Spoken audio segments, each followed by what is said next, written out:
Yeah, it has been way too long. Alright. Just gonna quickly check we're live. Okay, okay. Alrighty. We are live. It is all working. Oh, you guys have no idea. Okay.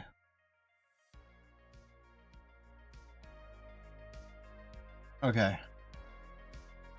So, we're going to start by figuring out what it is I have to do today. We're going to do a little bit of a refresher on what I already have for my own thing. It's been 2 weeks. And then we're going to get stuck into it. I want to have the game, its rules, the core game loop and everything isolated. Perfect. Well, I say perfect.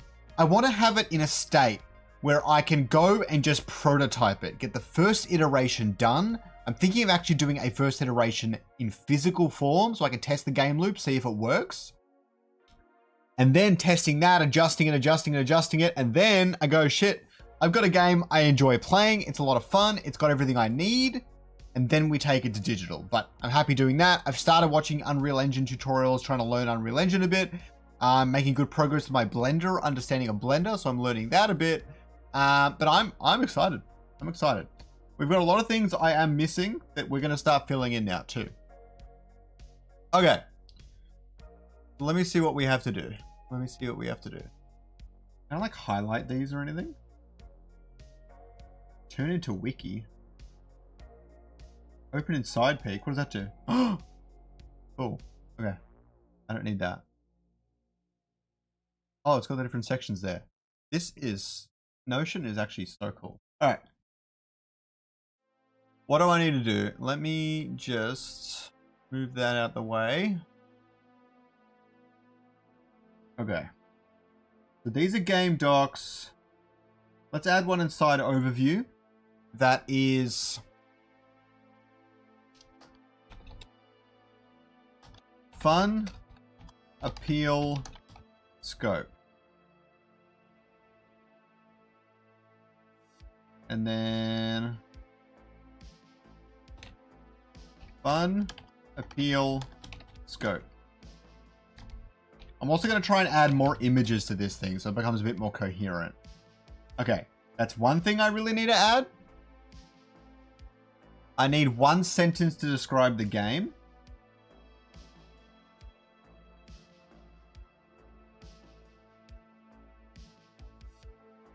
This is more like an inspiration.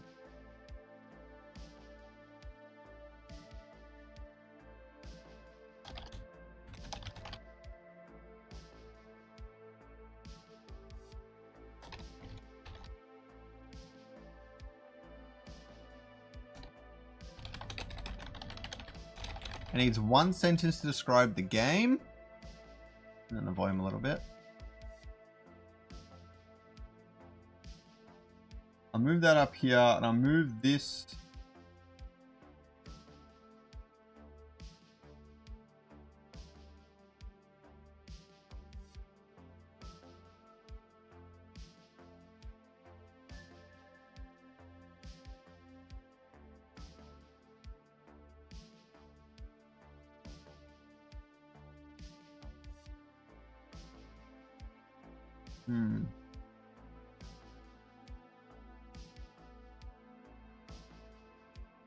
I think overview can be its own thing. Project goals and then overview and then fun, appeal, scope is an important one. All right, good stuff there.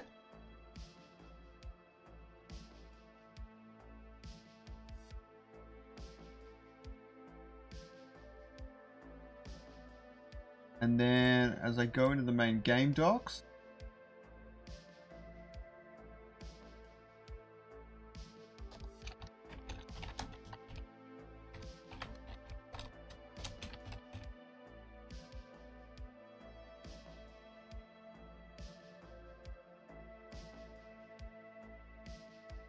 this will go inside game mechanics, core gameplay loop, collectible items,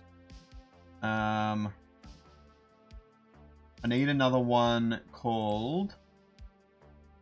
I need components, where I can list out all the components I'll have and things like that. How's it going, Real Slim? How's it going? I'll need a components thing. Game mechanics.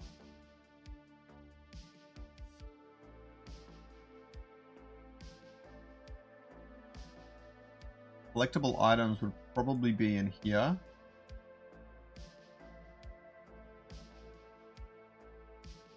And then I'll have like a cards and then dice. I want to isolate all of that today. All right.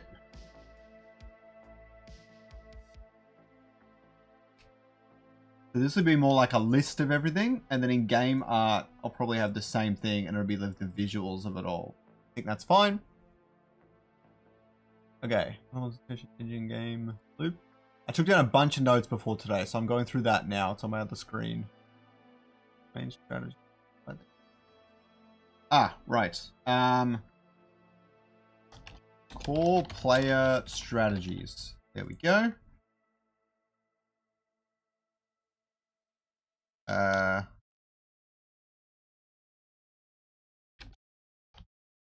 Character affinities. Fire, water, nature, earth, air. Alright. That will go before there. Yes, that's good. Okay.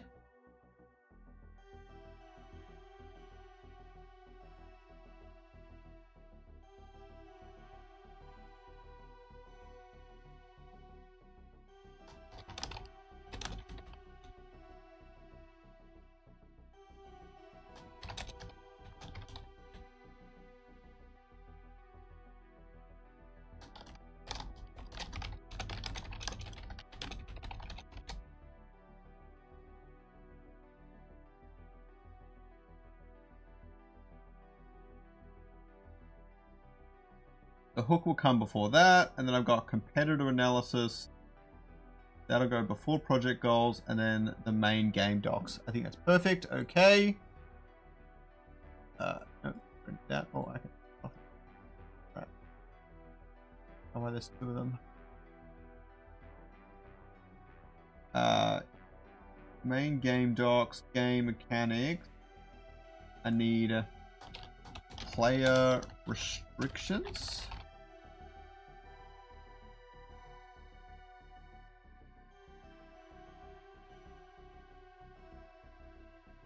That'll all come before. A bit more nitty gritty.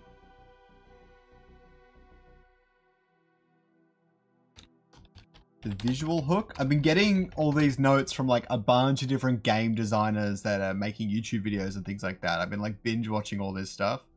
It's so much fun, but yeah, some good stuff in there.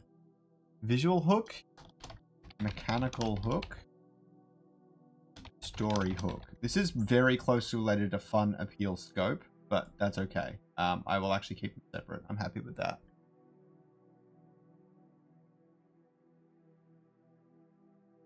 All right, that's all the notes I had. Sweet. All right, we can jump into it. All right. First project goals. I just got to make sure this is all good. Greatly inspired by Dungeon Dice Monsters, of course. Explains how Dungeon Dice Monsters works. I want to keep the RNG elements, but I'll make sure the game is more fun and fast-paced. That's going to be hard for me to get, but it should be easy to pick up and play. It should be accessible on mobile and PC. I am focusing on mobile, though. Every character should feel unique. I think that's very important. Every dice should feel interesting and beautiful is fine. It needs to have high replayability. That's going to be harder. I'm all 3 team members. Sure.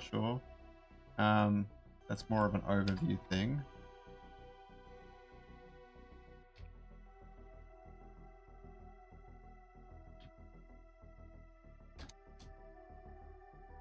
Okay.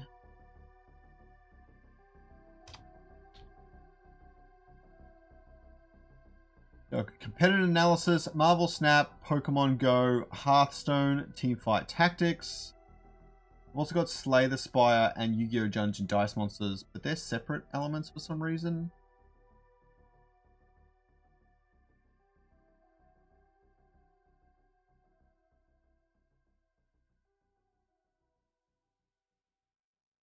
I am going to take that, put it inside competitor analysis.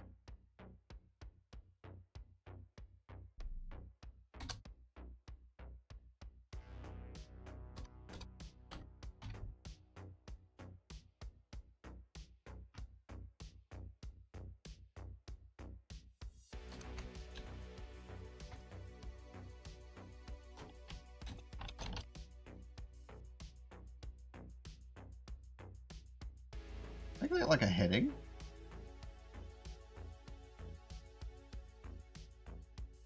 Ooh.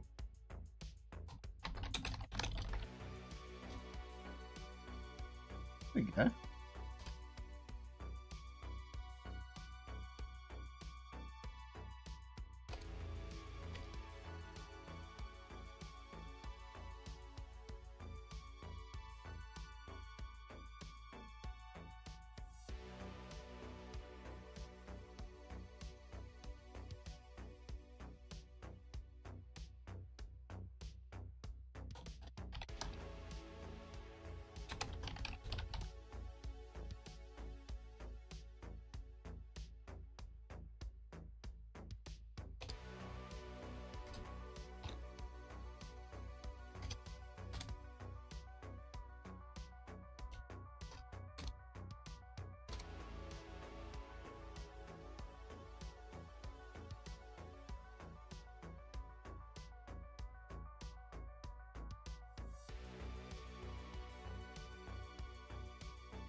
Play this by a trailer. Should probably watch this.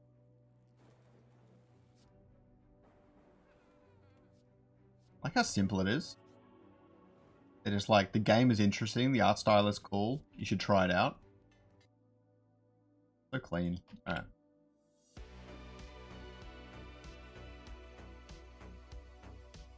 There we go.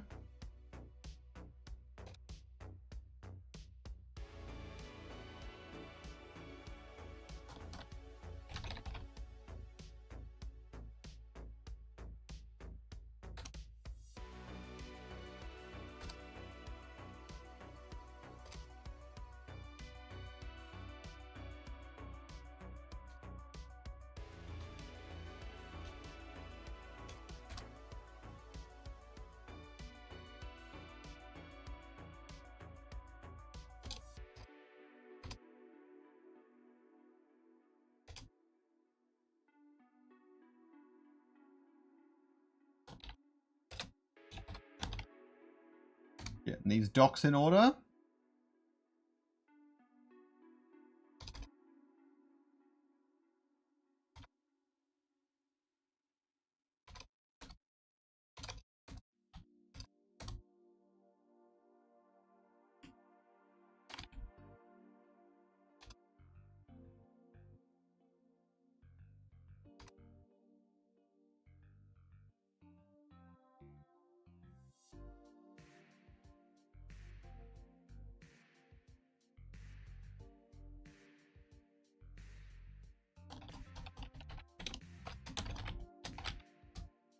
I think I talk a lot of shit about mobile games, but really there are some pretty fantastic mobile games out there. It's just most of them are, I see them as hot garbage, so it's hard to appreciate mobile gaming, but like Marvel Snap is a good example. I really hated the progression system. It was very mobile game. It was like pay money to progress and get cards. It felt very painful to do it normally. And I get that. Just kind of, I would still be playing the game if it wasn't so aggressive, I guess, maybe. I don't know. I have a respect for mobile games when they do it really well. Alright, I fixed competitor analysis. I wish I could like color code this green or something. That's fine. Okay, you go Dungeon Dice Monsters. This bit's fine.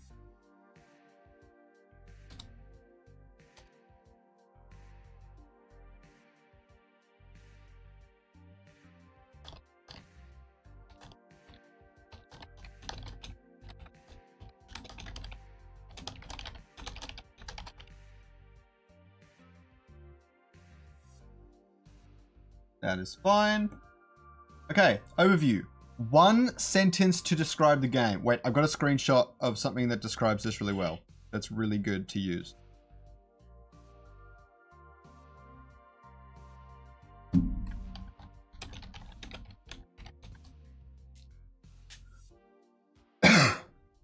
Alright. Let me just find this screenshot. Hold up, guys.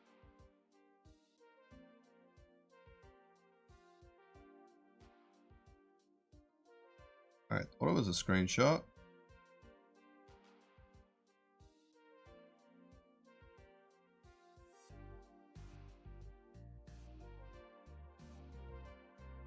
Oh, there it is. Okay. Alright. Project DICEY is a genre game about fantasy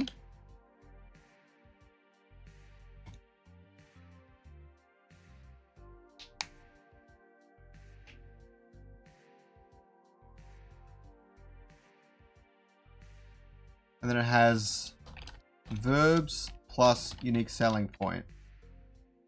I think that's basically describing what you do and the unique selling point. So Project DICEY is a deck building dice game.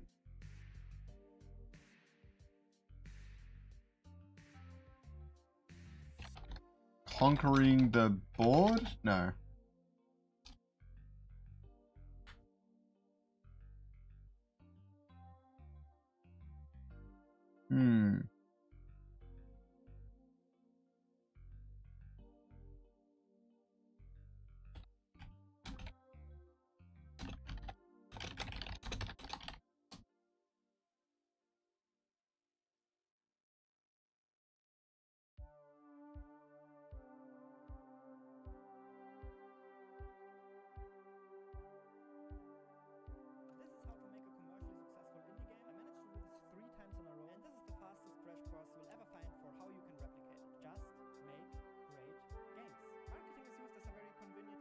Why is this volume so low?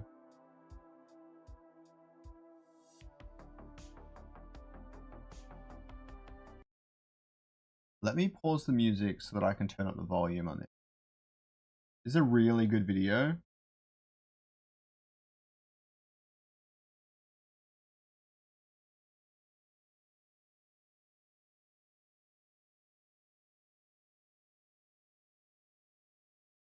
Okay, it's this bit here that I'm after. Stick with what works. Next up, Appeal measures how strongly your game attracts players with its presentation, and this is the algorithm booster #1. By far. Appeal can often be created through a strong fantasy, for example, flying in a wingsuit, being the ruler of a castle, exploring the solar system in your tiny spaceship, or surprisingly, real-life fantasies like just driving a truck can also work really well. You need a strong presentation, which means everything from visuals to sounds to animations to polish, and it should be self-explanatory and easy to understand. When you see a screenshot of a game, you should be able to instantly make an educated guess for what the game is about. Of course, players and investors and algorithms can only understand your game if you do. I recommend you come up with a 2-sentence pitch very early on in development. This is a template you can use. For example, Thronefall is a minimalist strategy game about building and defending your kingdom. You construct buildings. Building and defending your kingdom. So I would say like about summoning monsters to crush your, to outsmart your opponent. And then he says during the day and fight alongside your units during the night. Game you should be able to instantly make an educated algorithms development. This is a template you can use. For example, Thronefall is a minimalist strategy game about building and defending your kingdom. You construct buildings during the day and fight alongside your units during the night. Having a well-defined. Okay. Yeah, it's basically a unique selling point.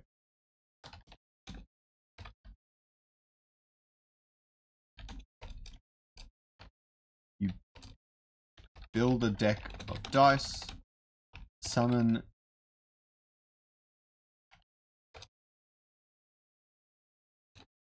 unwrap them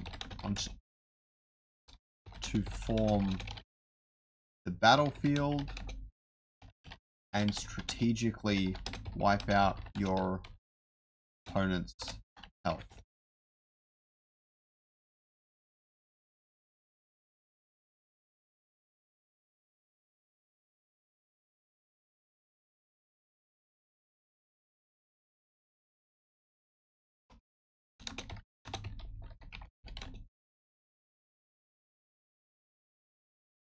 Opponent's health is fine. I think that's good. Project DICEY, I'll need a name for it eventually, I suppose. Project DICEY is a deck building dice game about summoning monsters to outsmart your opponent. You build a deck of dice, summon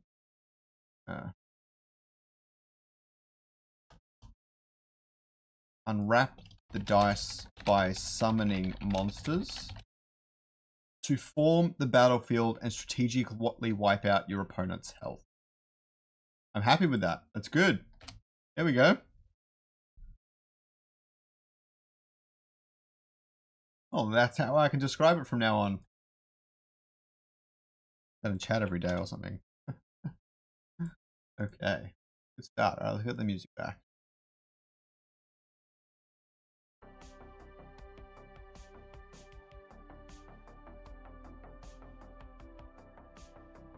Okay. Anything else I would need in the project overview?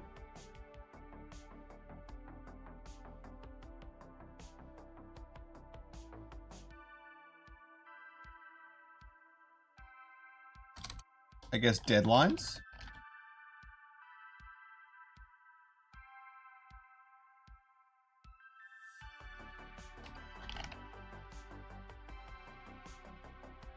I don't know what heading type I used.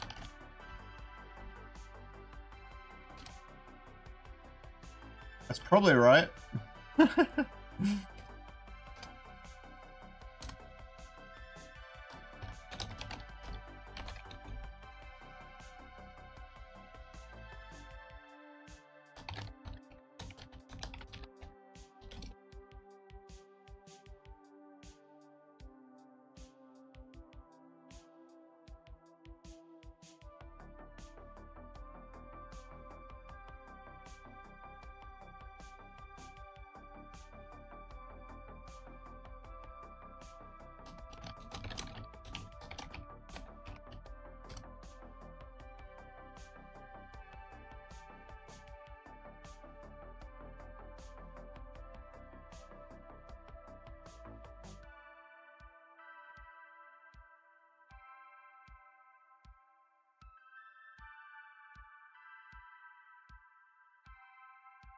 Nah, I don't like it.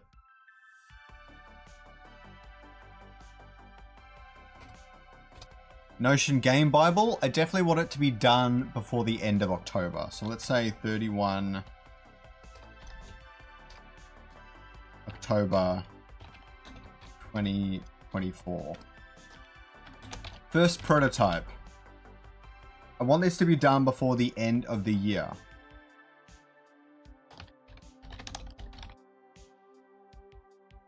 Let's make this... Let's just make it 31 December 2024.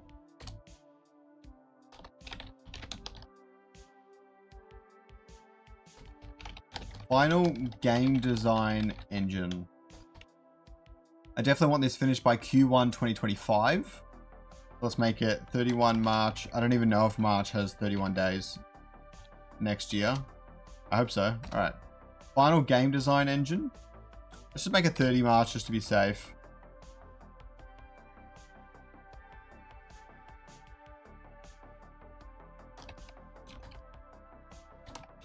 Solved. So that will be a few iterations of rough prototypes and things like that. Initial digital prototype. I'll work on these at the same time, so I'll actually make them both the same. I'll have my first initial digital prototype hopefully finished by Q1. That one will probably get pushed back, but we'll see.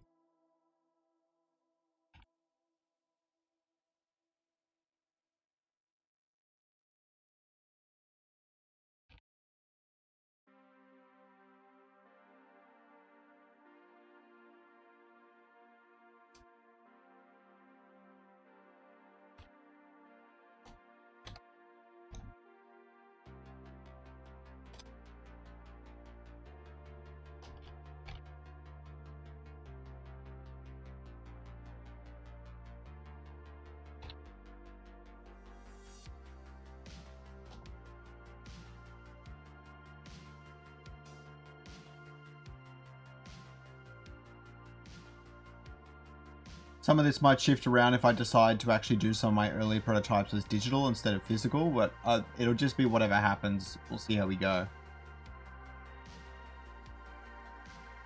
Okay, the hook. What is the viral moment of this afterwards? For my game, what is the visual hook, mechanical hook, and story hook? I think the mechanical hook is something that's never... Deck building dice games are pretty uncommon. Each game is different as you build a deck of dice during gameplay.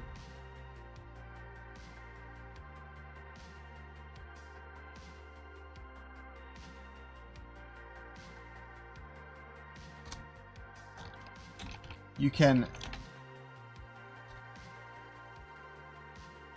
visual hook. Every die is completely unique, and some special die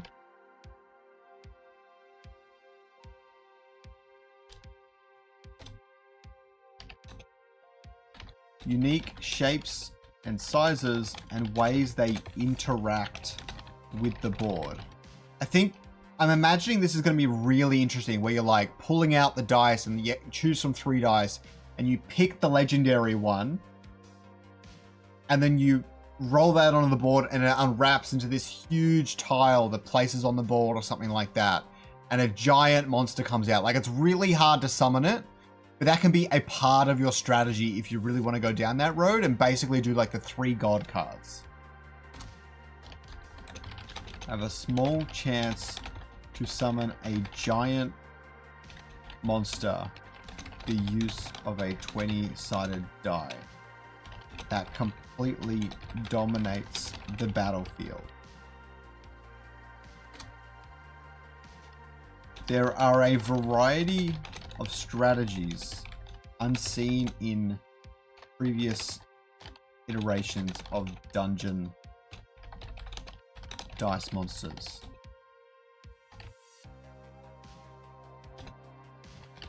Taking inspiration from the cards in Settlers of Catan. Okay, story hook is a lot harder.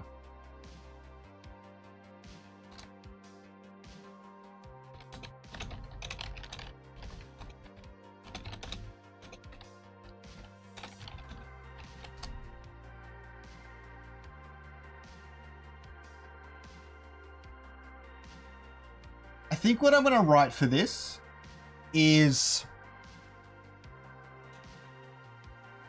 How do I put this?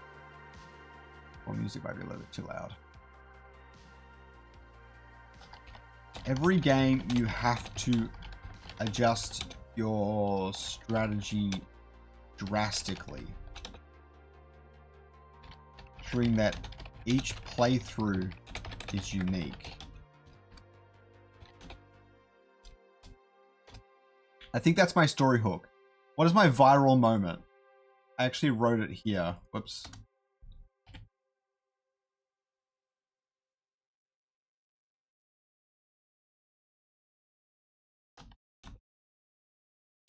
The die are visually stunning, but also show different colors and variations as they are placed onto the board.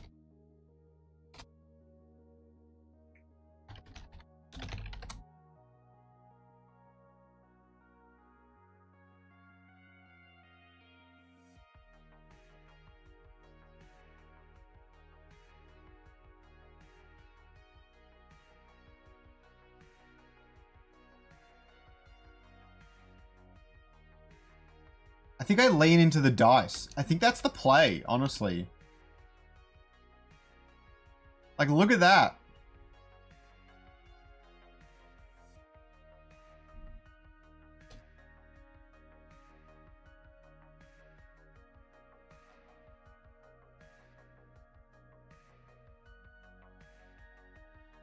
And when you go digital, you can get even more interesting.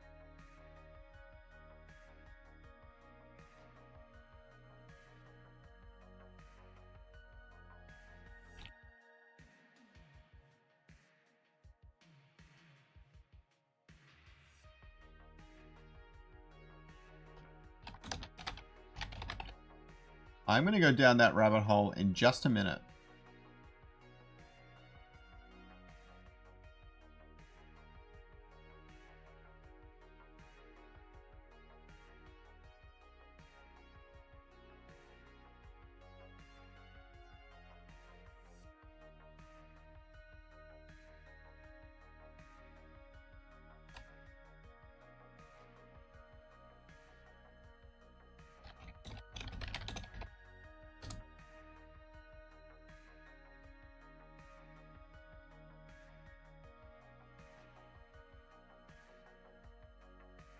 Oh my god, someone actually built it inside of board game sim.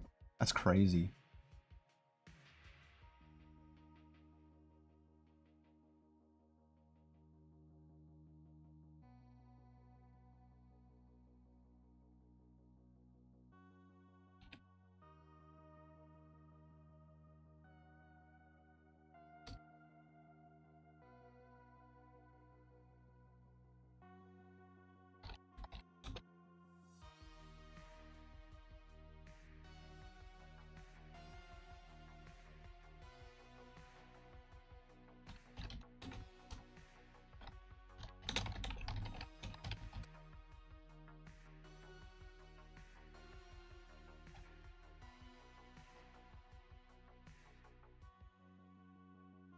I have this board, by the way. It's really cool.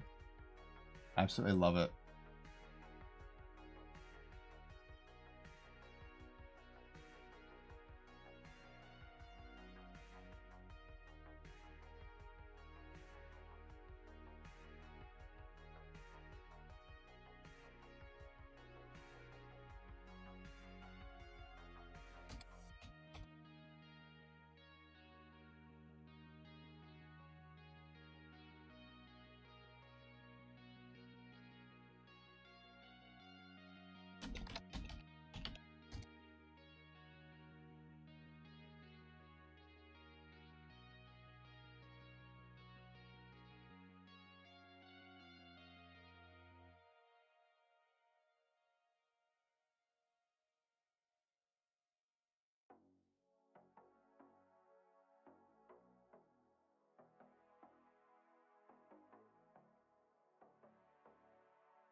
There's so many different things you can do with the dice.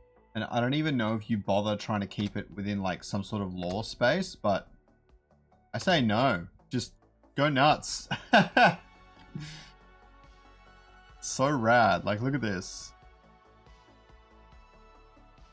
Now, obviously, since it's forming the board, you either make the board really creative or you try to get creative with how you can use this stuff.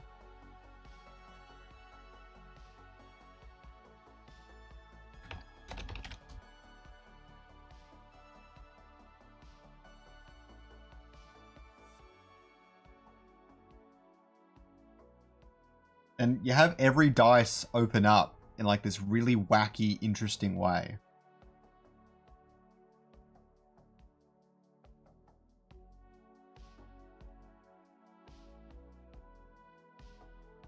And like its visual representation as a die is also represented on the board as it opens up. You know, there's so much you can do. I love this one.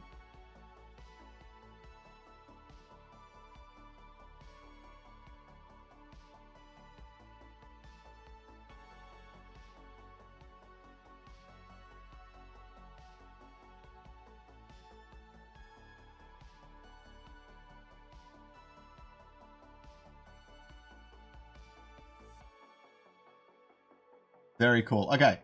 Fun, appeal, and scope. The fun, you are constantly hoping to get the next best roll to defeat your opponent. I've used a lot of...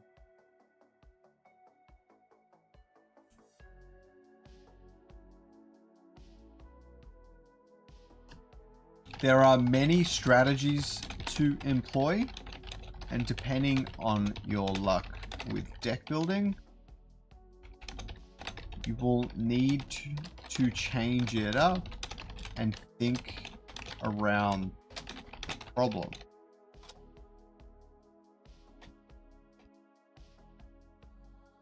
Appeal. You might get a unique outcome to build a crazy strategy that might just work.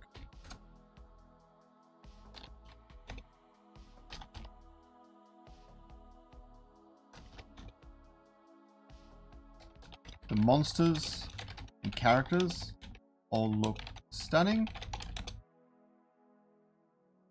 When they combat each other, the animations feel like they blend in with the board and environment.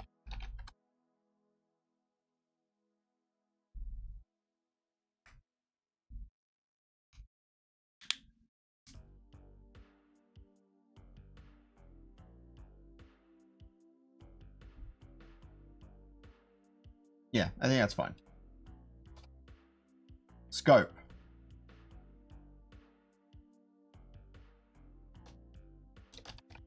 The initial prototyping phases should use borrowed assets for anything complex. Complex characters. Fundamental strategies need to be kept intact.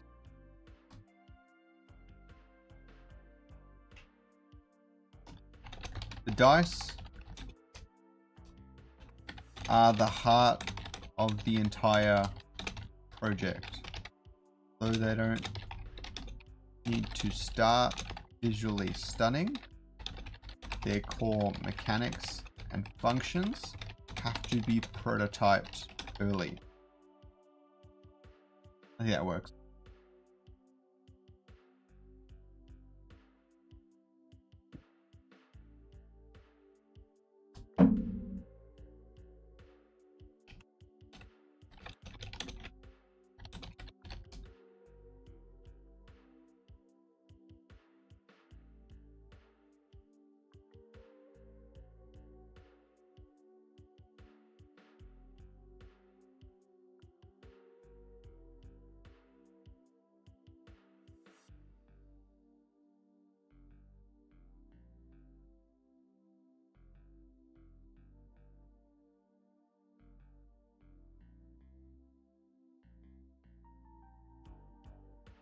Oh my god, that's the original game they were working on.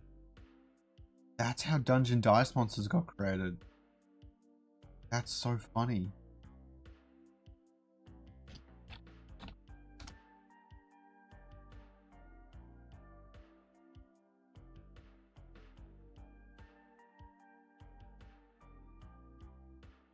Cool.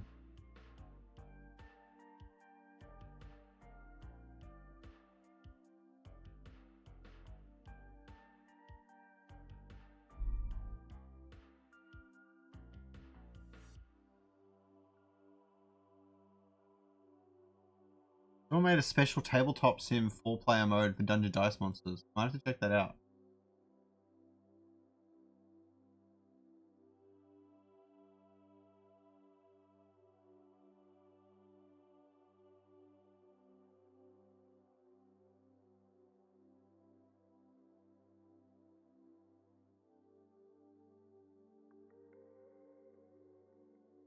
Okay, now we get back to the main game docs. Let's have a look at the brainstorm quickly to jog my memory and make sure I'm on the right track. Resource management and rules. Type advantages is very important. Every game your deck is different. Still need some dice to win. Maximum of 5 dice in the hand. That's an interesting... I don't know if that's particularly practical, but I think it's important to have restrictions, so I'll add that in later. Draw a card strategy, yes. 8-sided die, more than one way to win. Blue shell from Mario Kart, a catch-up mechanic essentially. Sell dice to get cards. That's interesting. I did not remember I put that there. I like that. Do you draw a card when attacked? Your main hero can retaliate. I think that's important. I think drawing a card when attacked is really good. It's one of my favorite mechanics from the Pokemon TCG is the prize cards mechanic. Katana's 3 strategy, that's important. 4-player game, that will come later. I wrote down all the strategies. I will return to this very soon.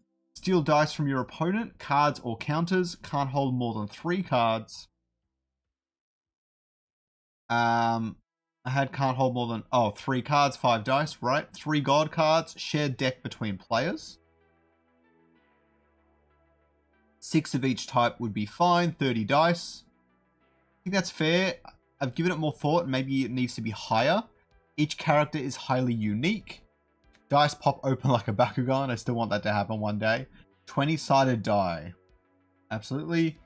Character Omegas in the perfect position. That would be a viral moment. Dropping a huge spell card to help win the match. Another viral moment. Legendary spells. Very, very cool. Okay, I will incorporate a lot of those things. Sweet. Okay. Story and lore. Don't know yet. Yeah, we'll have to return to that one day. Probably not today. Game modes. I've got all the game modes here. Great, great. Game mechanics. Core gameplay loop.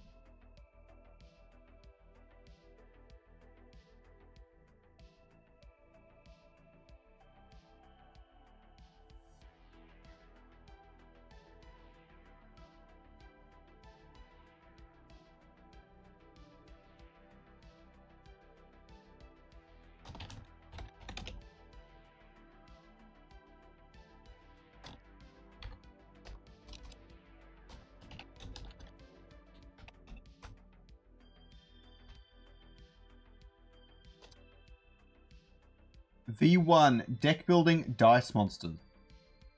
Honestly, I should put this later.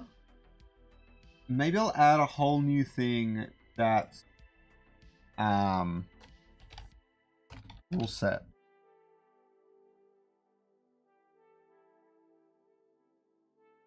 Put that in there.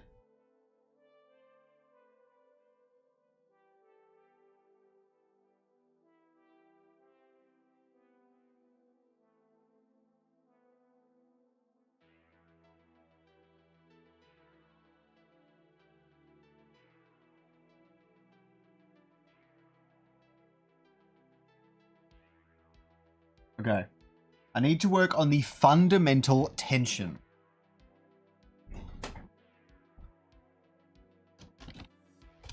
As seen from the Dungeon Dice Monsters board game,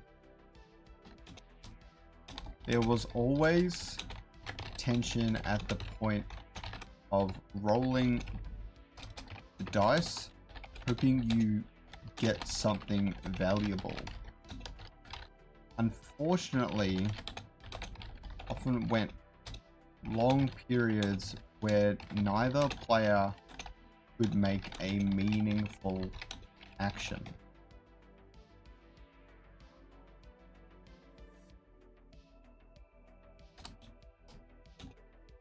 Core tension has to be maintained is the excitement when rolling the dice.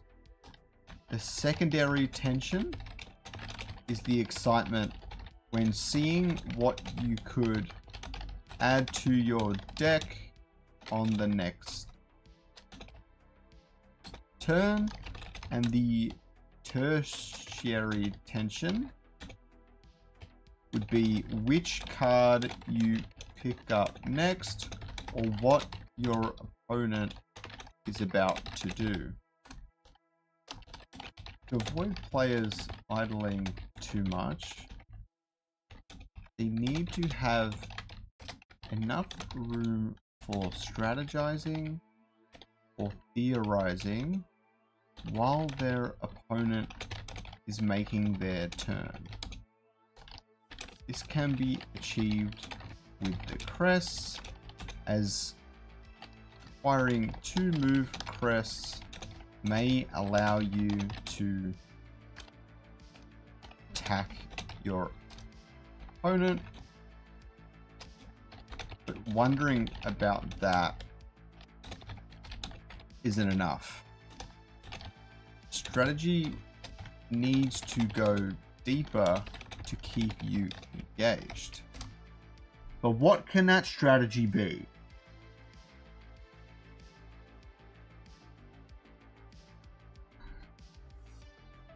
Let me think to other games. In Yu-Gi-Oh, for example, you place a monster, you put down your trap card or whatever, you attack, and it's their turn. As you're watching them make all their moves live, that's helping. You have your trap card face down. And you're like, oh shit, when can I activate this to get an advantage over my opponent? And you're also thinking, I've got this card, and this card. How can I play them next turn? And you're thinking about that as they're making their move. With Project DICEY, it's a lot harder. Alright. For example, you can see your hand and theorize on your next move before it is even your turn. You also have things like trap cards that can only be activated if you are actively paying attention. Is there a trap card mechanic that can be added? I don't know. The abilities of the characters, though. Every character has an ability.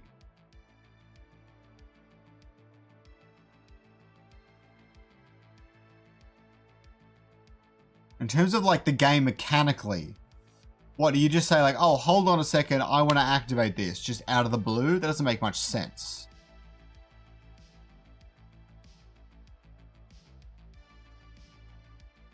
You've got the defending mechanic. It's not that active, but it definitely helps a lot.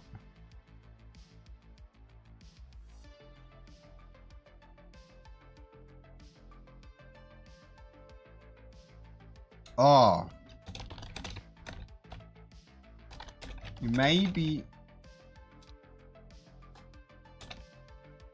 should enable some way to see what's remaining in the dice pool at any point during the game.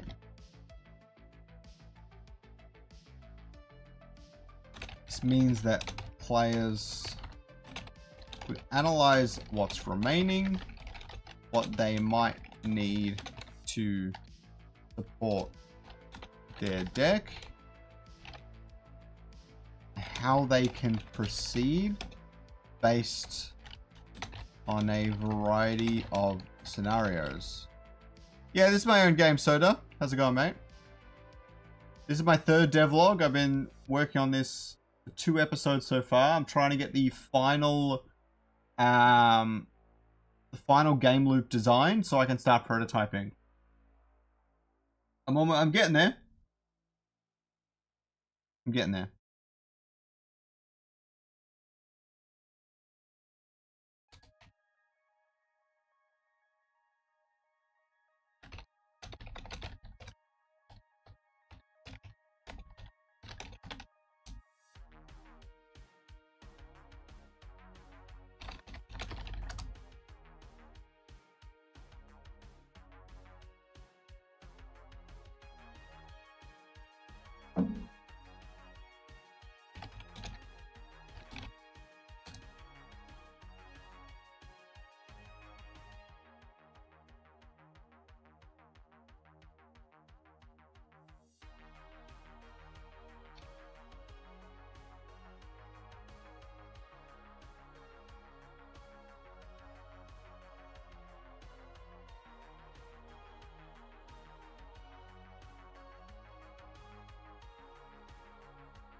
That's pretty much it, Soda.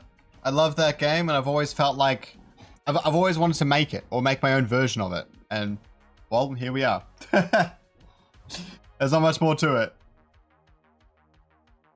Develop it using an AI? I'm not sure. Probably not. I want to learn. I'm in the middle of learning Blender and Unreal. It's going to take me a while, but I do want to learn them as skill sets go. It's going to be a long and arduous process.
Okay. Creatures. Typically focused on attacking opponents. They have large amounts of offensive combos.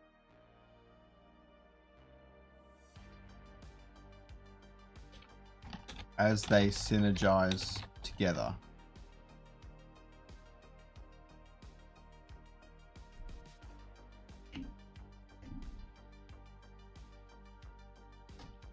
They tend to follow a glass cannon methodology.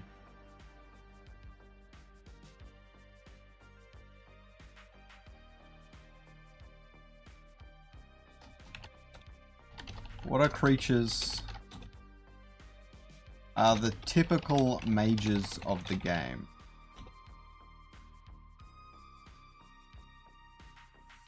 They utilize their Omega ability,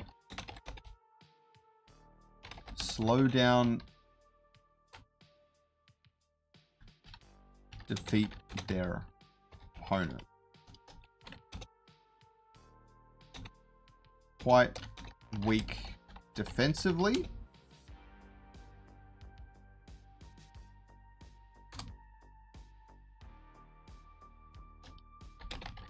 Their synergies allow players. Everything needs the kind of way I'm going to design them, the synergy they have, and kind of their offensive and defensive prowess. And offensively,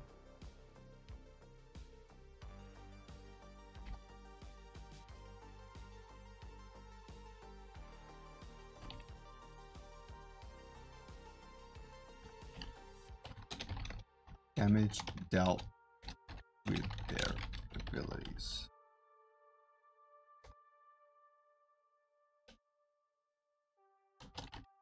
Nature is a well-rounded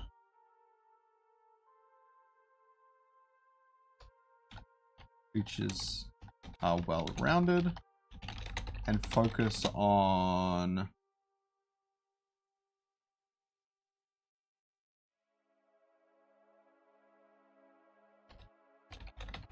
the player draw cards from the middle and acquire better dice as they play through the game.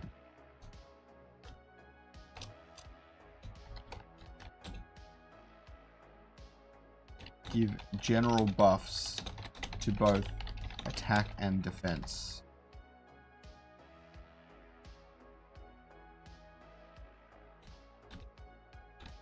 Rely heavily on these buffs to be usable in the game.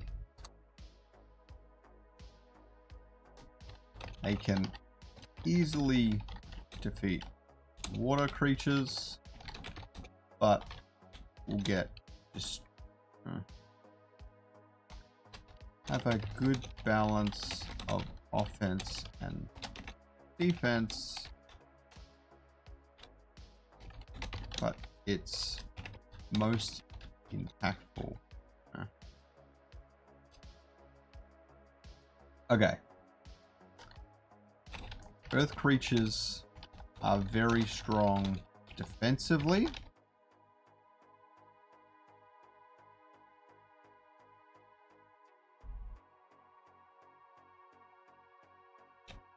Focus on slowing down opponents as they try to advance into your territory.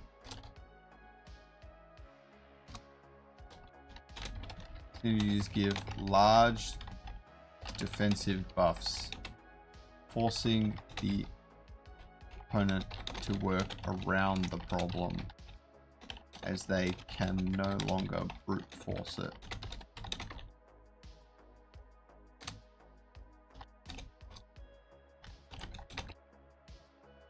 Weak defensively.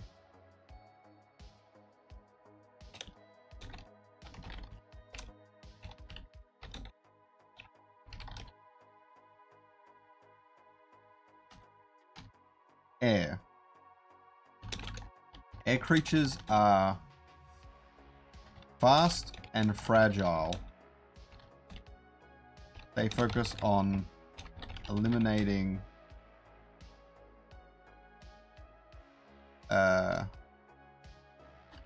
weak creatures or aggressively pushing the enemy base.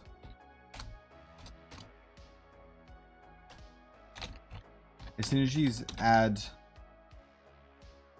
more speed and some level of dodge to help them survive slightly longer than they would otherwise.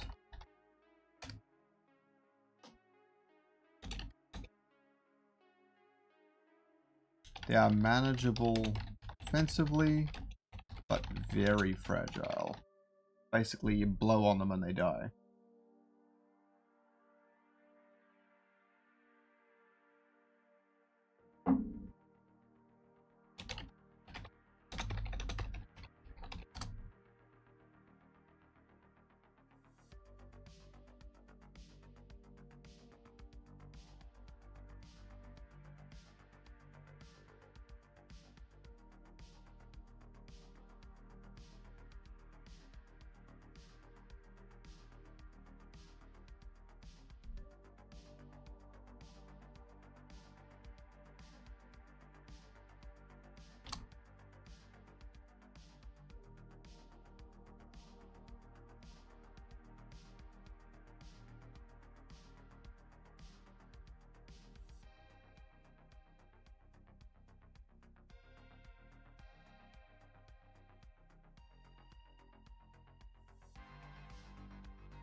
Damn it.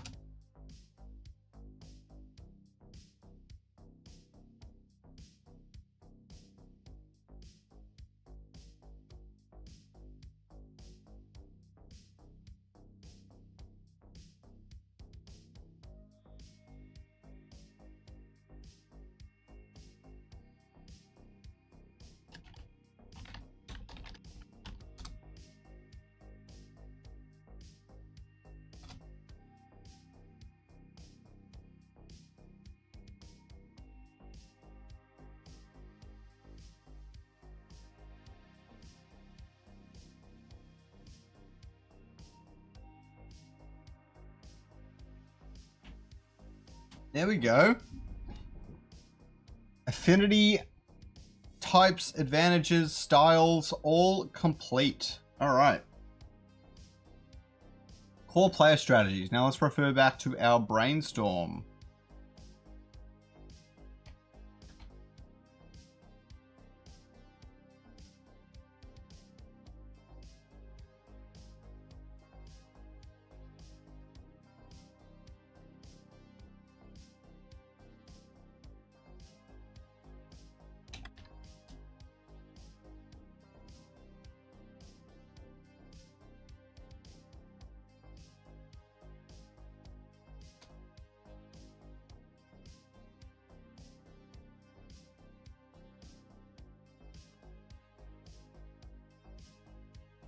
Okay.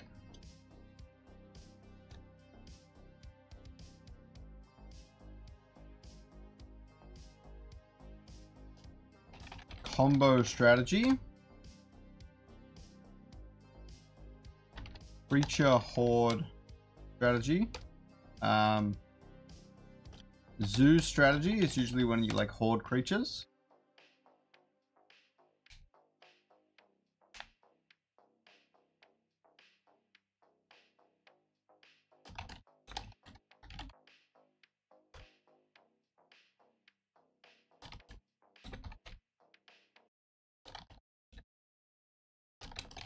One-man army.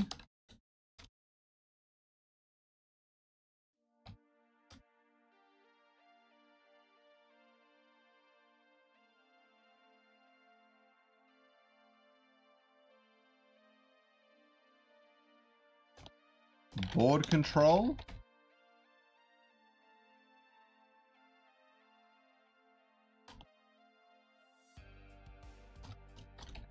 Well-rounded.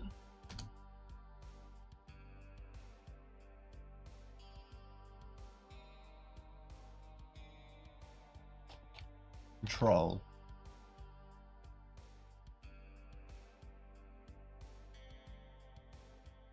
Okay.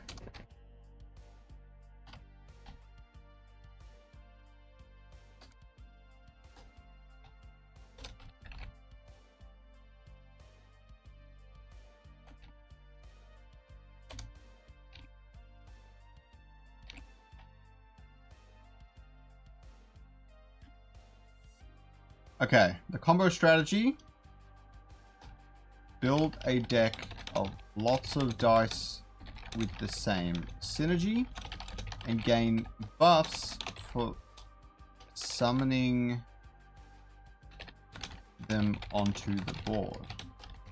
The player needs to leverage their unique strengths and find ways to offset their weaknesses, but the synergy bonuses get this across the line.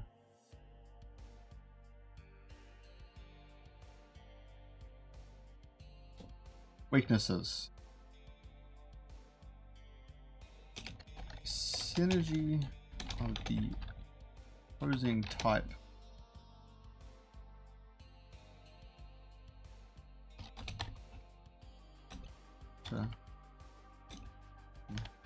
mechanically can shut this down if given the chance.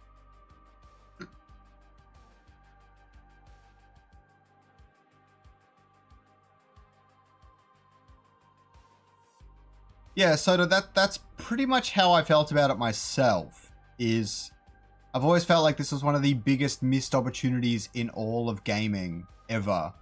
It's like no one remade this game. Now, I did do a little bit of research since. Apparently, deck building dice games do exist. I've never played one, and I haven't really done research into it. But they're here and there, I think indie developers and things like that. But nothing that closely resembles this. I think they seem a lot more basic, a lot more like Yahtzee and stuff like that. Like that sort of deck building thing. Nothing in the realm of summoning creatures, moving them on the board, creating tiles, nothing like that. So yeah, I've always felt like it's a missed opportunity. I could be wrong. Not that many people might like this sort of game, but I do. And I wanna make it work.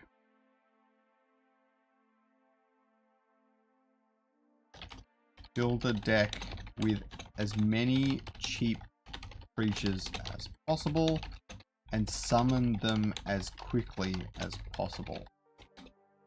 The aim is to overwhelm the opponent, divide and conquer, and utilize flanking mechanics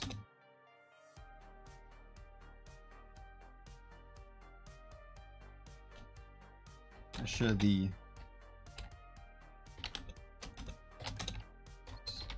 base, giving them very little recourse without careful use of omegas or card draws.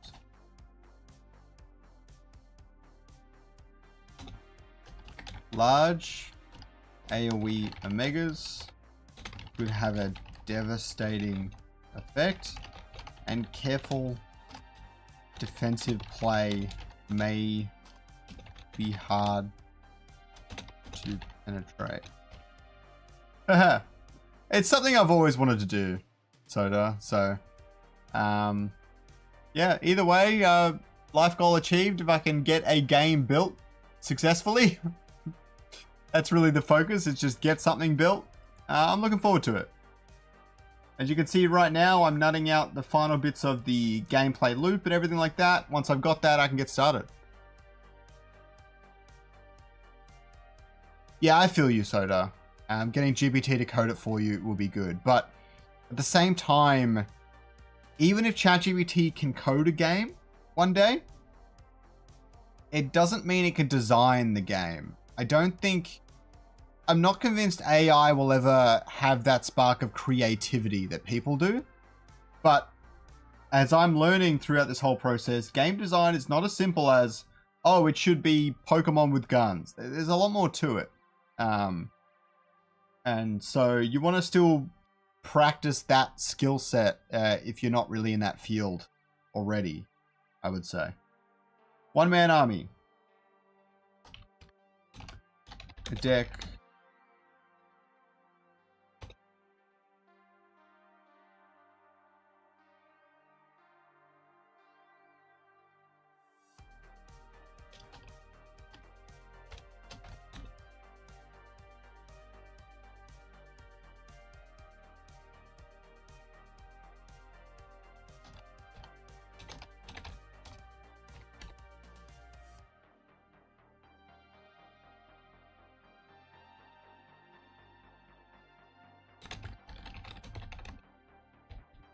Collecting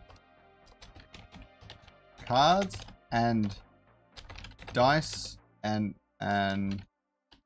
creatures with specific Omega abilities. Use these to power up one creature on your board to its maximum potential and use it to dominate the field uncontested.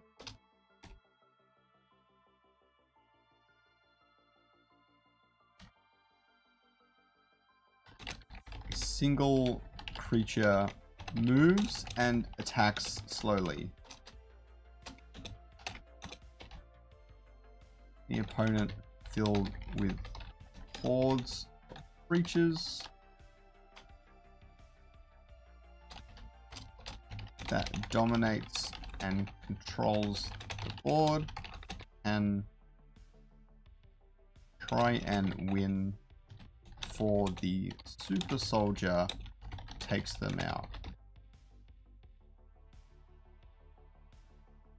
Board control.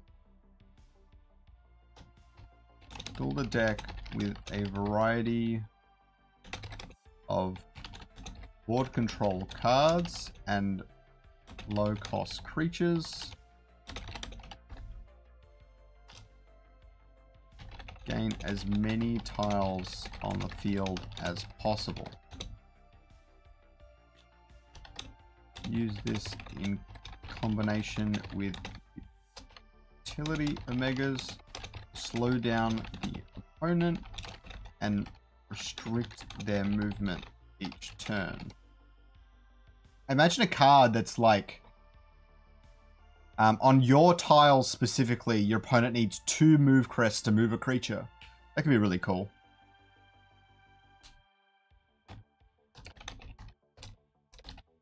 This can take a long time to set up. An aggressive opponent can eliminate you before it gets off the ground.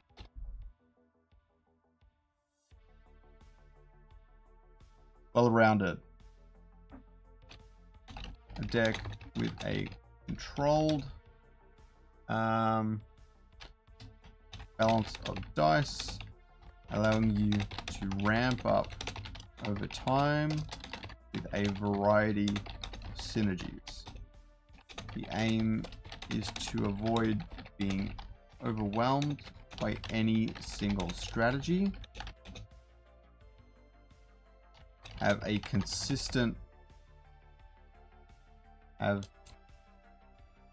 consistent power levels throughout the entire game, taking advantage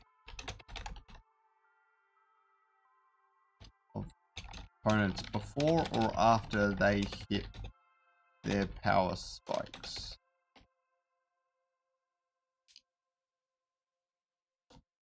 The end game of a wrong strategy and overwhelm the generalization, not being too strong or too weak.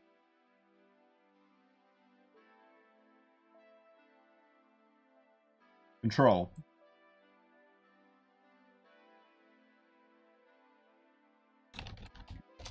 Deck of controlling creatures that slow down the opponent, are good defensively,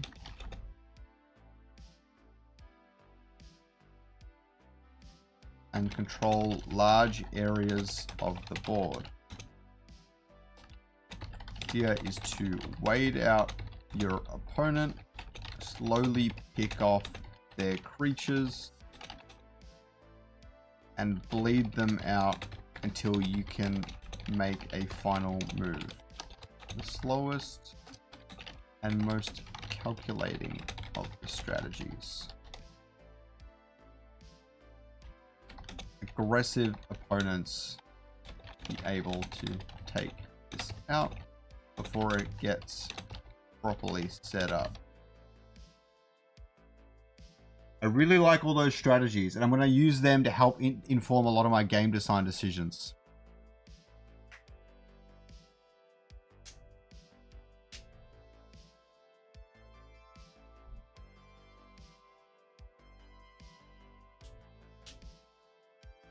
Everyone is a game designer at Illuvium. Well, there's a really funny quote. I was re-listening to the game design handbook I'm listening to again. But like, it said something really funny. The quote was something like, always listen. I mean, it was something like, the players of your game are always right, but their suggestions for changes are always wrong, or something like that. Obviously, game design is a very iterative process. You can't just say, oh, change this, this, and this, and it's going to work. You can probably try out that stuff, but you'll find that once you do that, you'll find that there are more problems. You got to iterate through it and adjust a bunch of things and eventually find what you actually need to do. And so people don't necessarily have all the answers, even though they do have the answer of, is it fun or is it not fun? They'll be able to tell you that, but they won't necessarily be able to inform what they actually need out of the game to make it fun. It's interesting.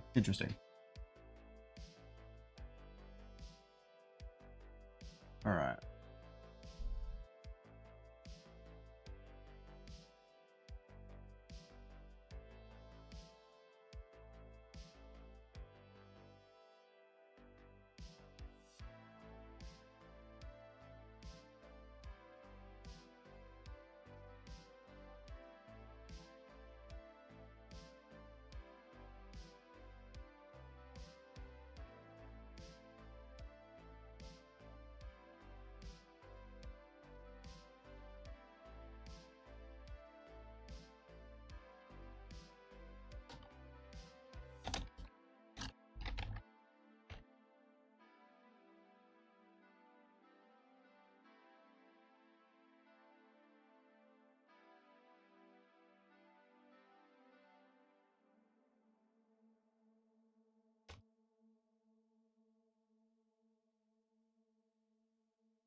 I hope lots of people will be able to test it out sooner rather than later. I'm excited to see my game too. Alright, I'm gonna get a quick drink of water. I'll be back in a sec.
Okay. Game rules.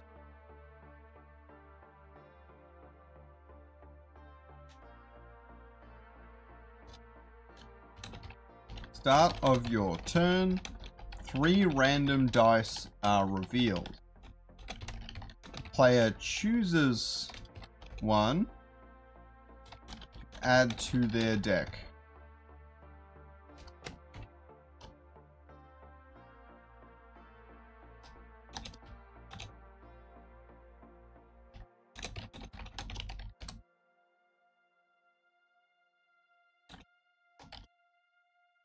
Dice are randomly selected from the pool.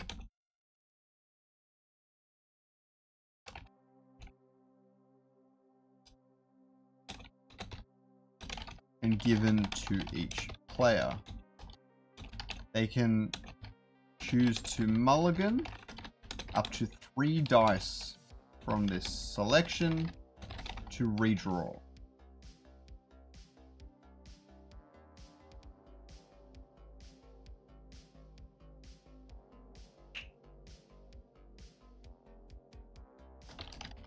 Players can see what dice their opponent has at any given time.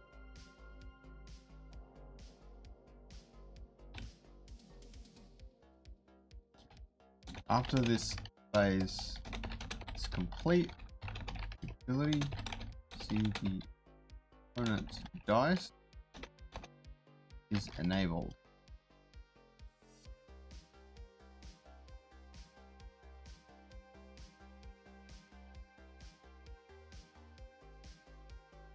How much of an advantage is it to go first?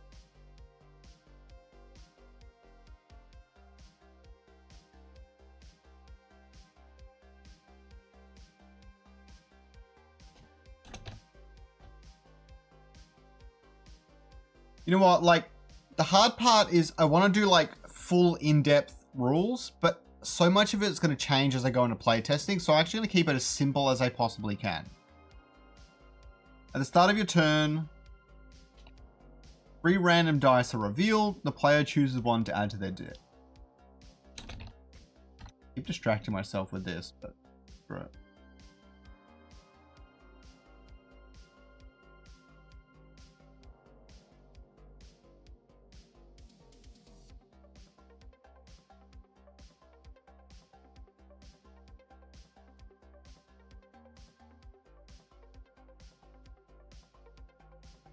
Three random dice are revealed. The player chooses one to add to their deck.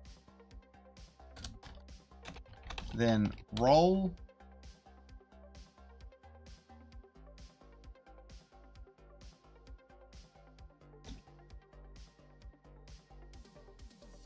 Play any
spell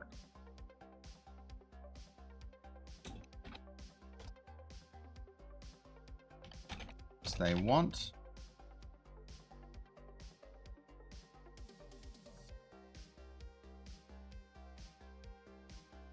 Damn, in chess, you're getting 10% win rate?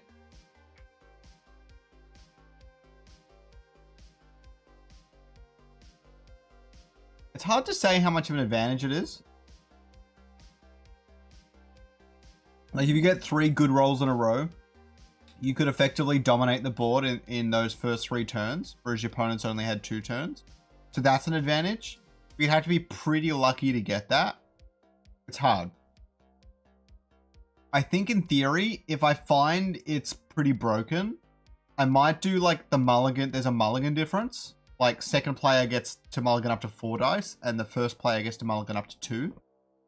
Reducing some of that advantage. Yeah, anyways.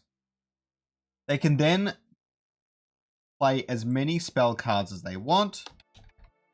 Following this, they select 3 dice.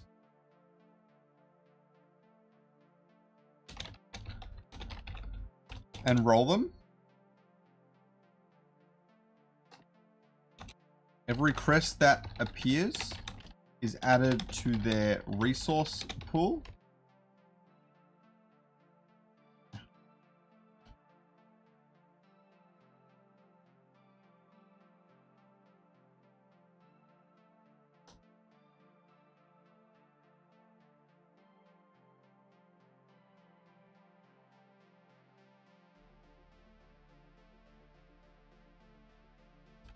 If two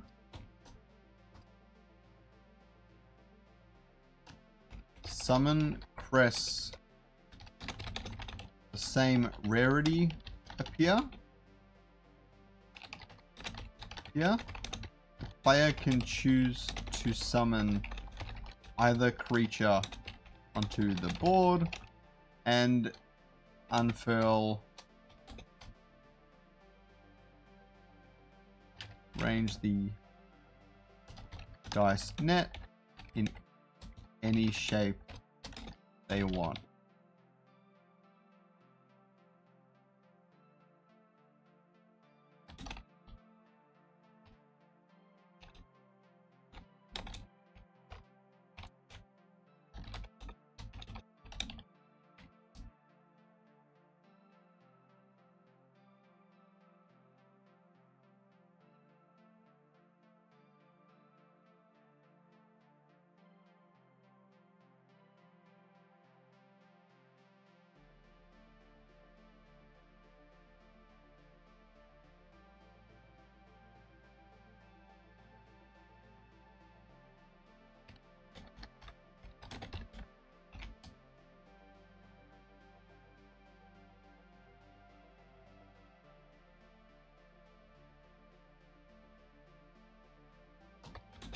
If the player is able to, they can then move as many creatures as they want, utilizing the appropriate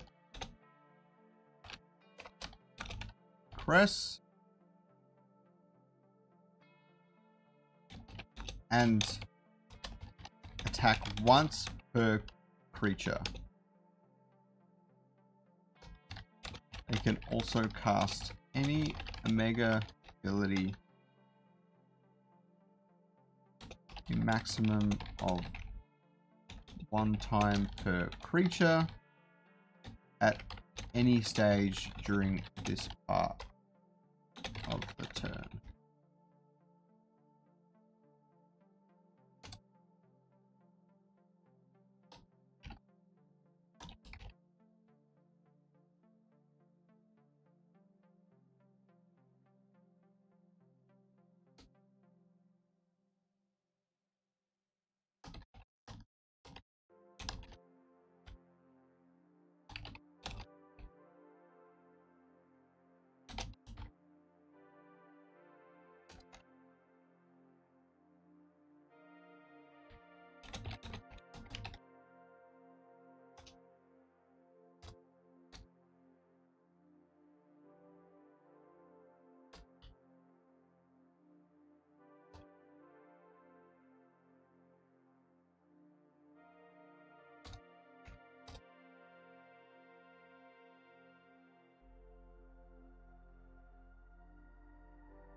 Okay, spell phase.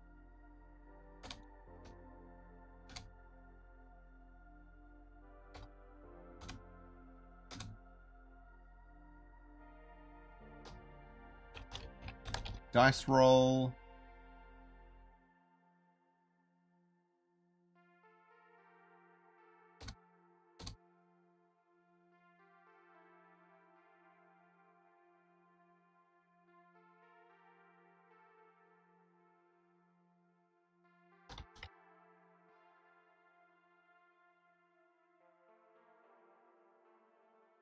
Yeah. I could see that, Soda, where the coin plays a huge role for the rogue. Dice roll phase. Battle phase.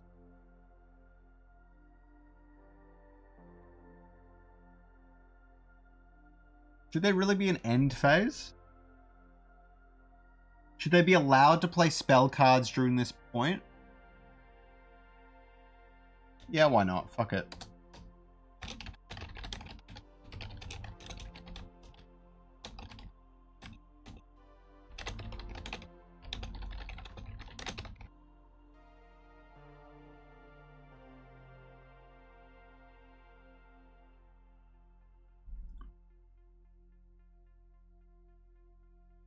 Alright. As for restrictions, can hold any amount of spell cards in their hand at any given time.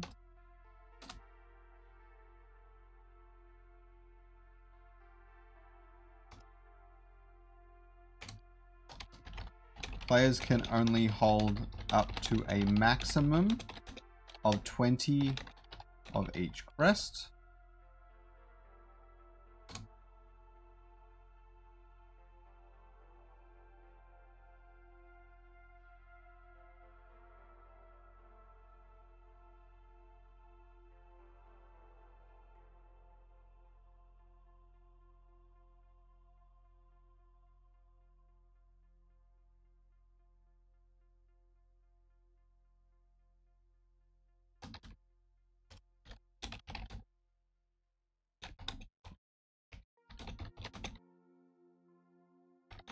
Hold up to a maximum of 7 dice at any given time, not including those summoned to the field.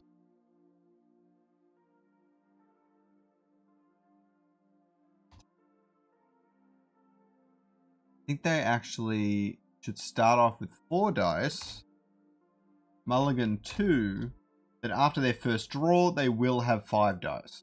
Yes, that's much better. Okay. This game loop seems pretty simple. So you start off with 4 dice. It's just given to you. You go, I can mulligan these 2. I don't think they're going to work. Maybe you got 1 water and 3 fire. And you're like, I don't think I need the 3 fire. Or maybe you get rid of the water on one of the bad fires or something. Or you just get rid of the 1 water. You're like, I'm going hard on fire now. That's kind of what's just been given to me here. Or you get like a lot of really defensive creatures and you mulligan 2 of them. I can see that. And then you go and you pick up the 3 dice and you say, I have 3 fire and a water. This has an earth, air, and a fire. I think I'm actually going to take earth because that will synergize good because my fire will get destroyed by earth. So if I pull that away from my opponent, then they won't be able to use, they won't have as high a chance at getting them and using them against me. I really like that.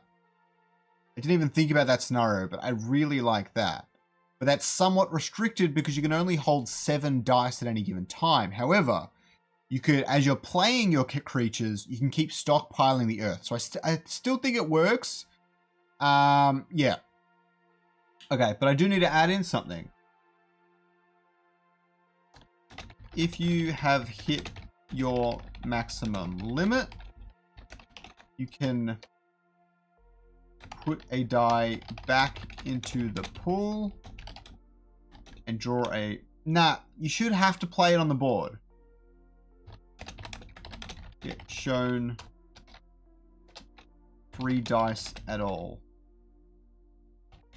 New dice to acquire. So the problem with this... No, it shouldn't be an issue because we should have only 5 tiers. And so with 7 dice, you should always be able to summon at least 1 thing. It should be fine.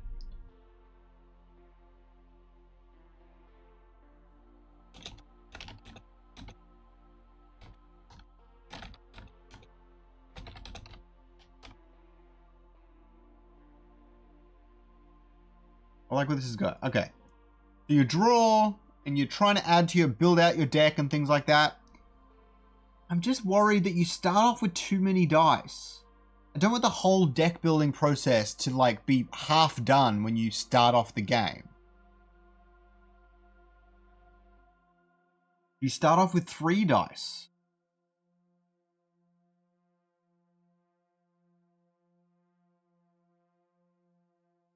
Three dice mulligan 2. Let's see how it goes. Maybe I'll play test it and it won't work very well. But I like that idea better. So after round 4, then you've got a full team.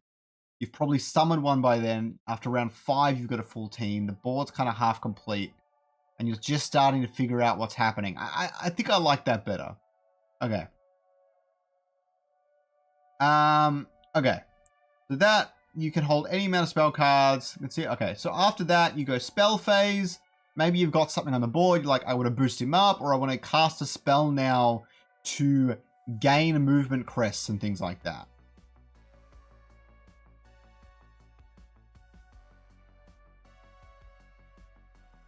Yes, I think you need a spell phase before the dice roll phase, because a spell might be like, you can roll 4 dice this turn. That's one I really want to add in there.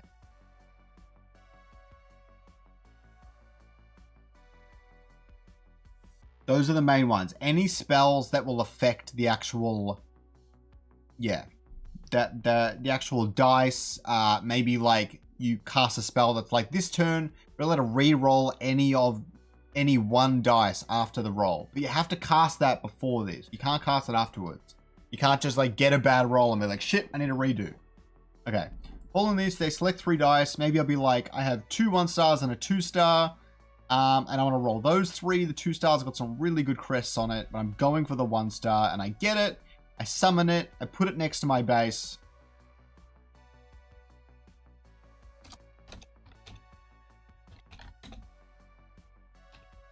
Creature needs to have tiles touching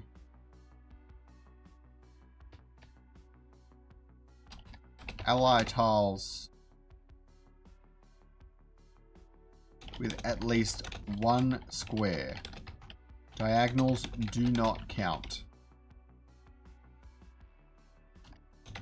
Start of the game, 1 square needs to be adjacent to your base.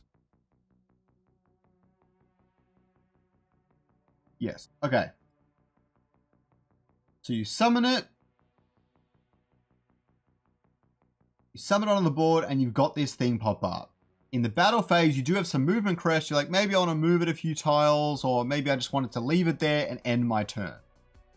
They also have Omega abilities, and you need, everything will have a cost and stuff like that. I might make those components first and things like that. You can also activate as many spell cards that might help you out throughout the thing. A big component, the classic Dungeon Dice Monsters did not have anything like that.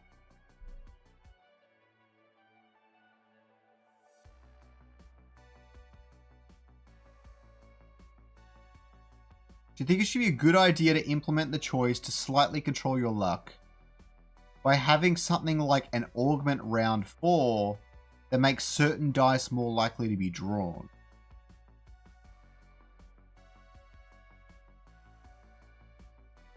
I really like that. I feel like there's a lot of RNG in the rolling of the dice.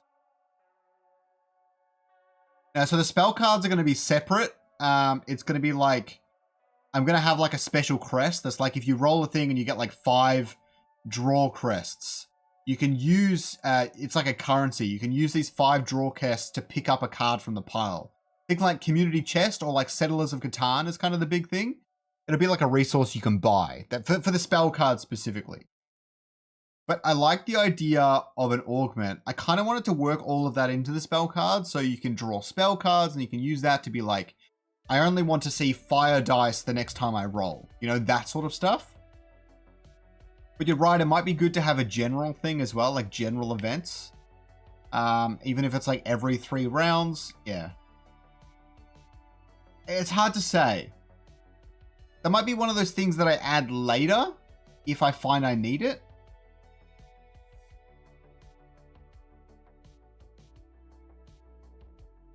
But let's add in a title here and go from there.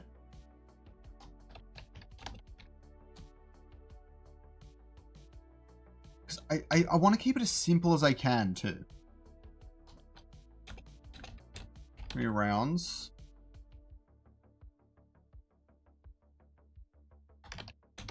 How about this? Every 3 rounds, once every 3 rounds, each player can elect to return up to 1 die from their deck and draw a replacement die at random. That allows them to shuffle out their deck if they're not liking where it's headed semi-frequently in the game, allowing them to pivot a little bit easier instead of being so locked in that they're absolutely screwed. You can be like, okay, this dice turns out I'm never going to need it. Throw it back in, pull another dice out at random. I don't get to choose between 3, otherwise that'd be a little bit OP. And it makes them really think about if they need to make that decision, because there's a good chance they could get something just way worse, but there's a chance they'll probably get something a little bit better depending on what they're discarding.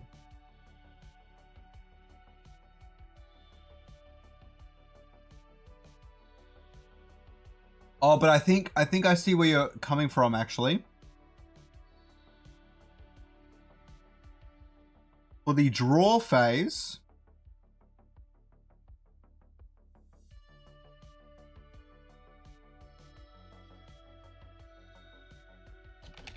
after these dice are revealed, the player can spend gold. Let's just make that the currency.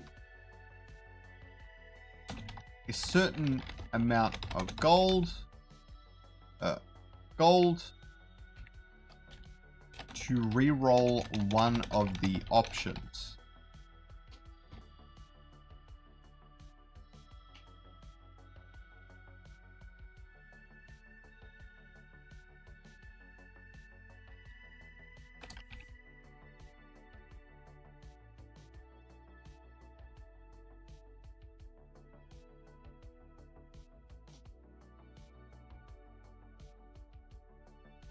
I just fear this is making it too complex.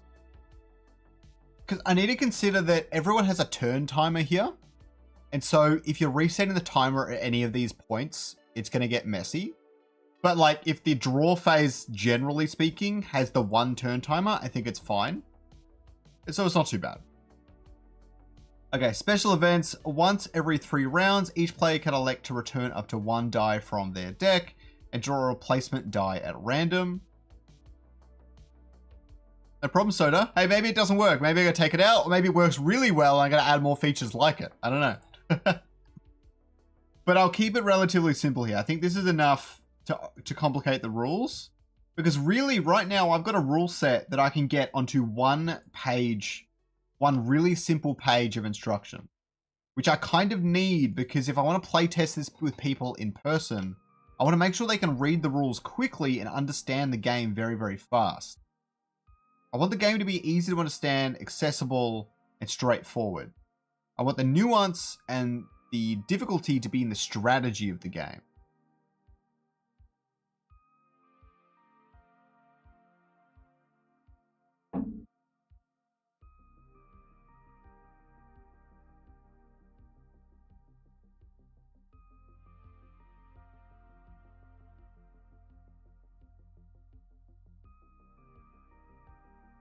Okay.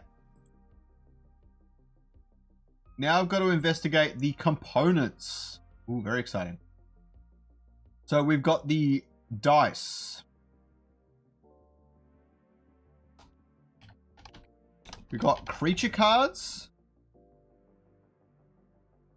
The dice, obviously. Spell cards. The crests. And I've got collectible items. I wrote this last episode. I have no idea what I put that there for. But, sure. You know what? Screw it. I'm going to delete that.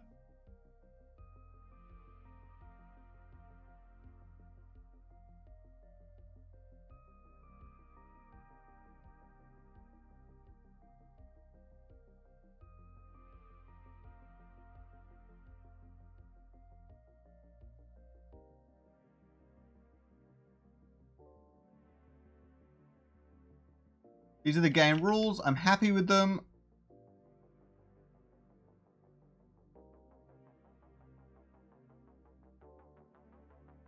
I'm going to put them in my V1 thing. So this ever changes, I'll have a copy.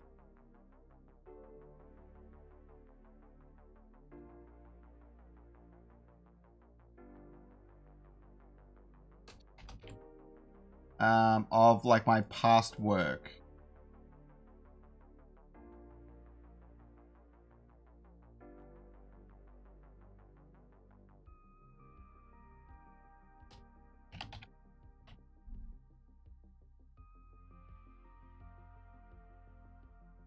Easy to learn, hard to master. Absolutely, mate. Absolutely. Okay, all that's left to do is to design these components. Creature cards, dice, spell cards, crests. You know, breaking it down into 4 different components, I think I've got a pretty straightforward game on my hands, to be honest, which is a good thing. Okay.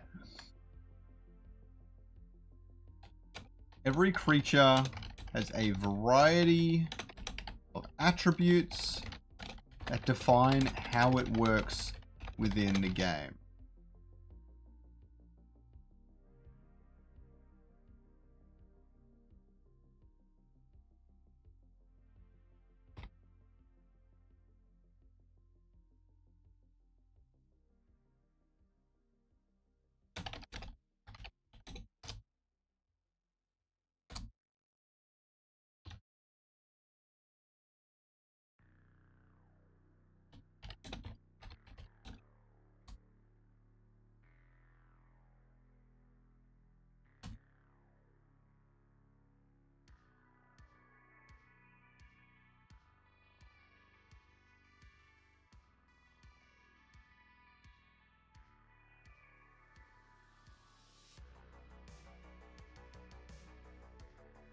I don't even know if I'm using an old version of my own extension. I think it's an up-to-date one.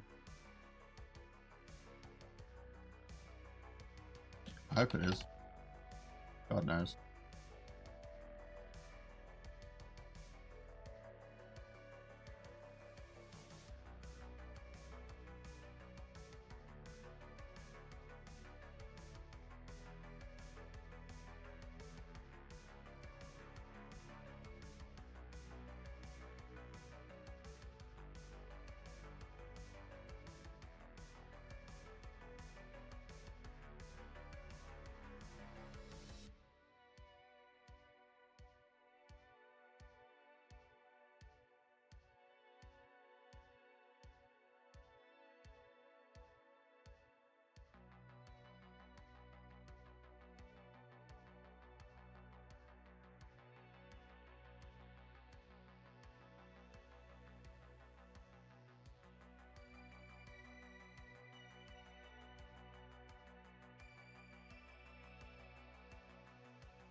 Ah, we're the shop.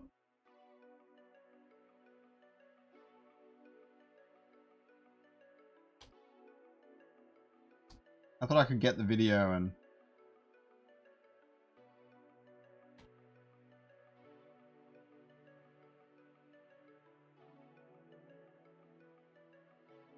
Alright, that's not the NFT card. Where do I get the freaking NFT from?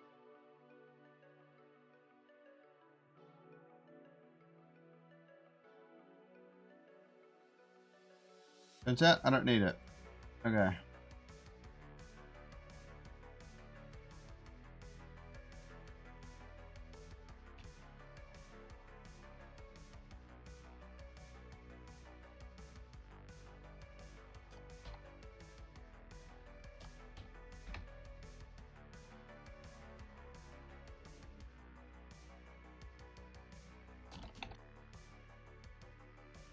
Have you built a Leviathan collection?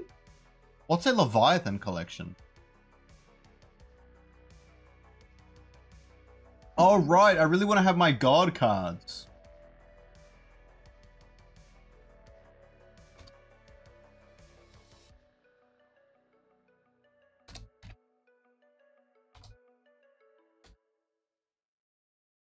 Good shout.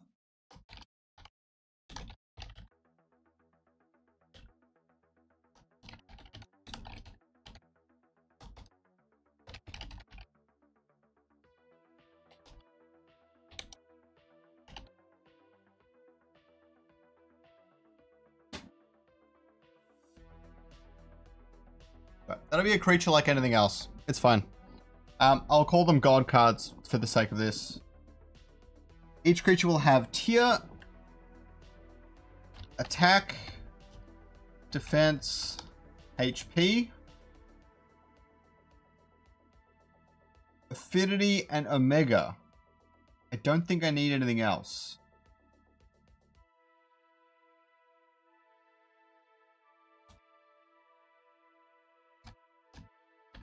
This defines how difficult it is to summon, but how powerful it is when in battle. Are up to 5 tiers available in the game.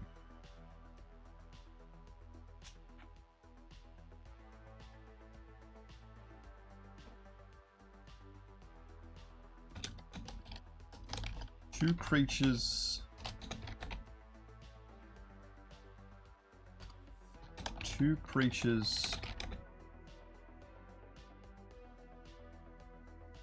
Oh, a Leviathan collection. Yeah, I've been building it up slowly. Haven't really gone in and like properly focused on it. Like I want to get like all the stage 1s to like level 30. I think that's the focus. And then a handful of stage 2s that I really like. And then maybe some stage 3s. I mean, the only tier 5 stage 3 I've got is Phosphorus. But I've got like most of the tier 4s. Except I think I'm missing like the Mammoth.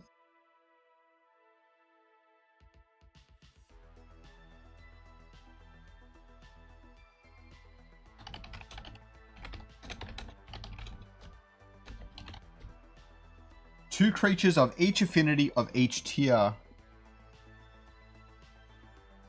Alright, let's just say creatures of each tier appear.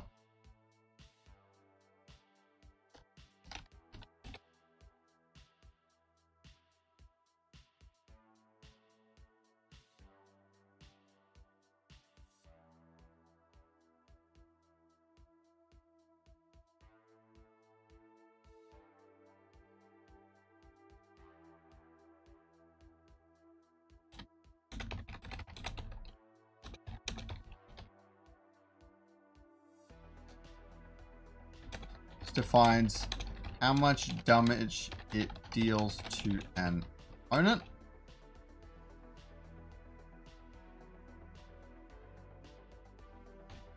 After calculating for defense.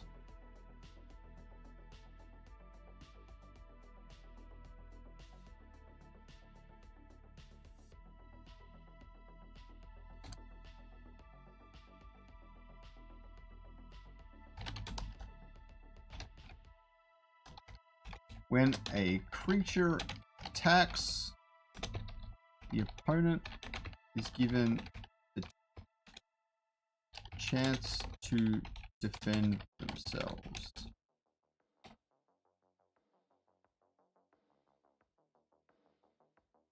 They need to have the option.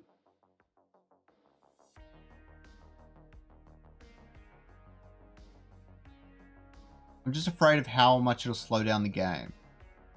I think have the options fine. Irrelevant crests.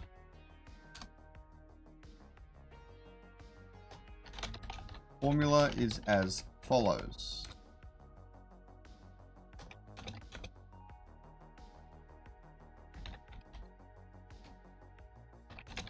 Formula is as follows.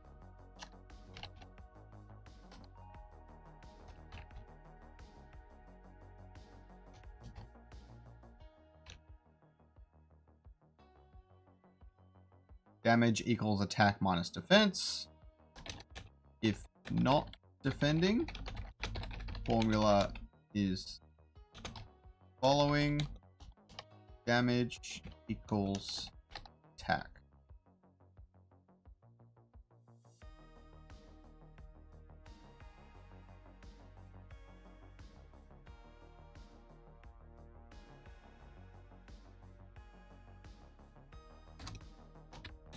If creature has a type advantage, it gains 50% attack power during the attack.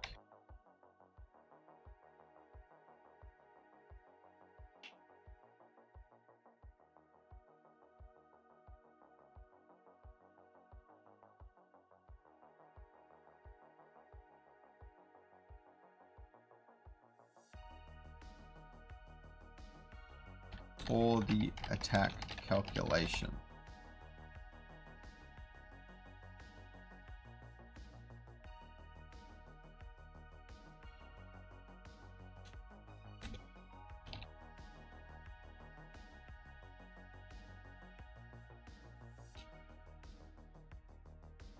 There we go.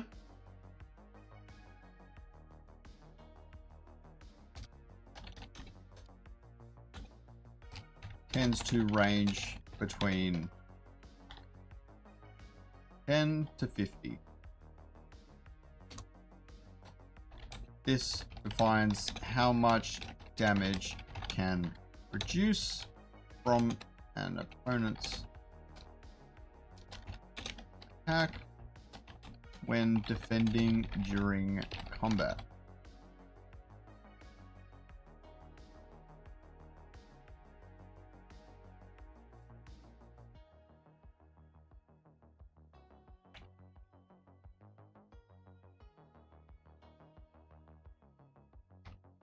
This defines the survivability of a creature.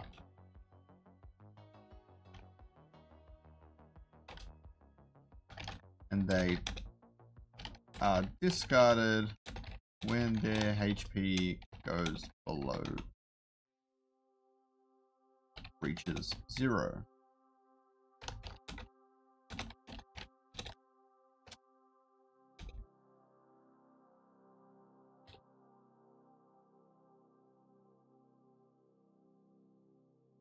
It's a range between 20 to 100.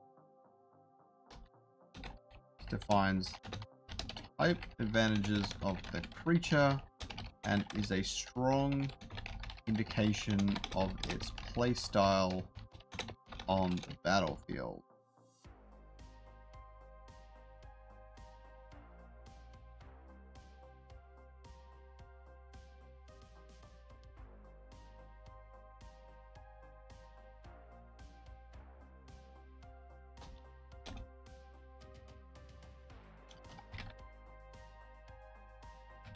Defines the outcome of the ability when used to attack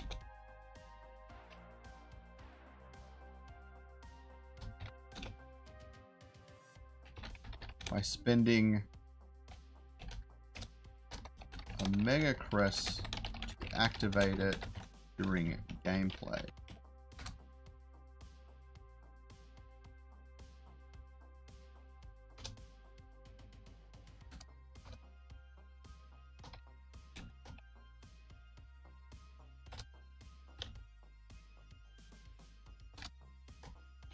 Is how many crests it costs to cast the Omega ability.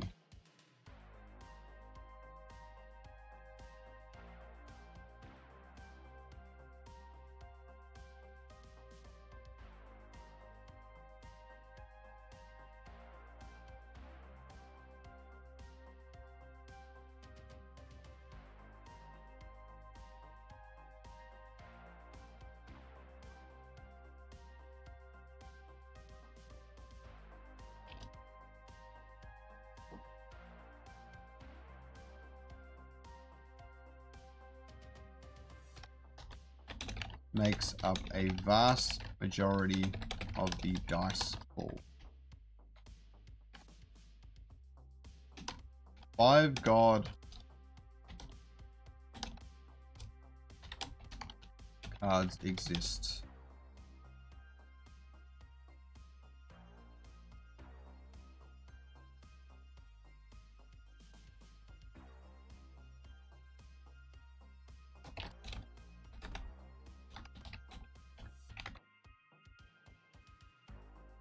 One for each affinity.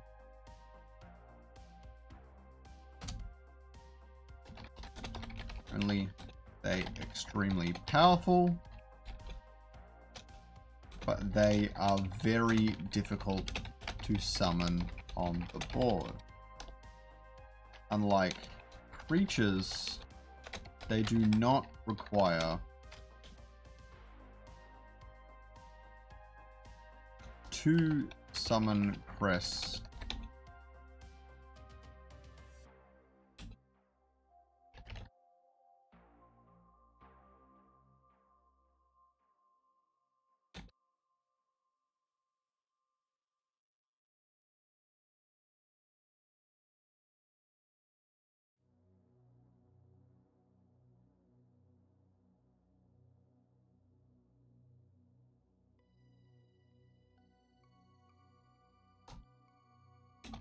cannot be re-rolled.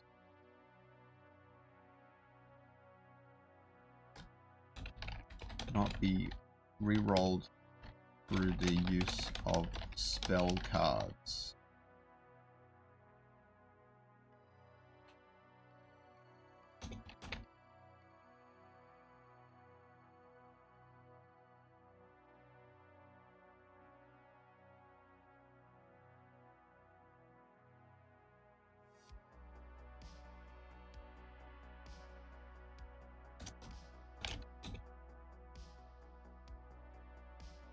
Take the form of 20-sided die. I like how they're so difficult to play. They take up a slot. They take up a slot in your deck build, which you don't necessarily want. They probably don't actually give you that many crests, and so they're very high risk, high reward. Playing them would feel pretty epic, especially as like a comeback maneuver sort of thing as well. And even though their Omegas are probably really expensive, they're uber powerful, so it's somewhat worth it. They feel very much like an end game thing, something you won't play all that often.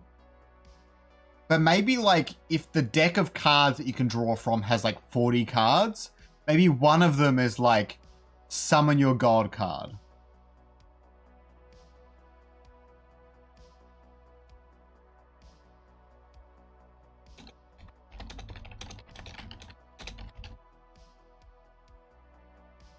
Okay, that's the creature cards. Now the dice.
These crests allow the player to move their characters during their turn.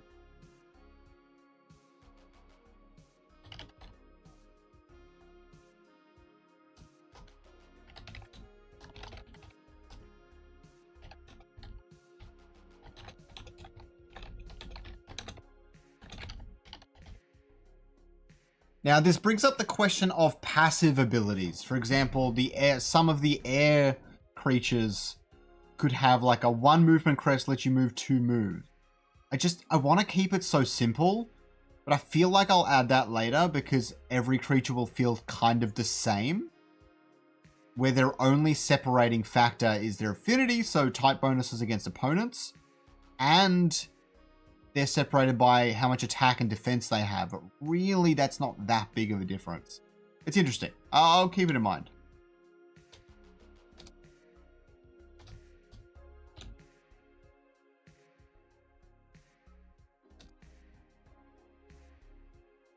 These crests allow a character to block an incoming attack and use their defense power to prevent damage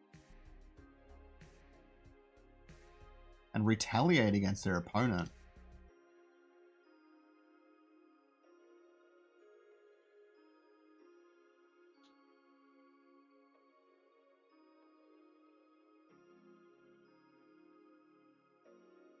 I don't need that.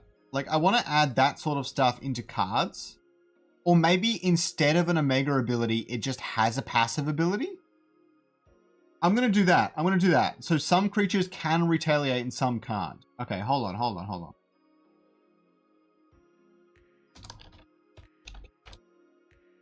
Some Omega abilities are passive and activate automatically when their conditions are met. I like it. All right, we're getting somewhere.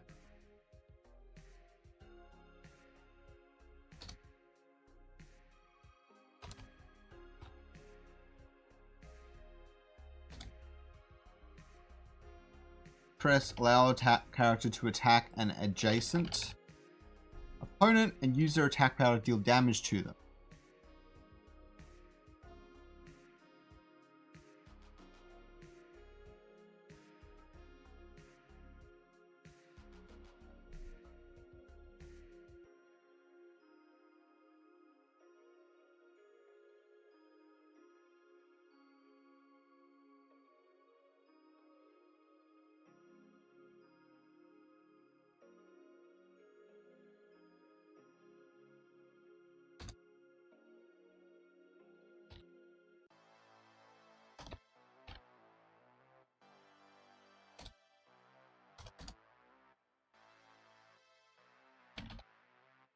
Some characters to use a special ability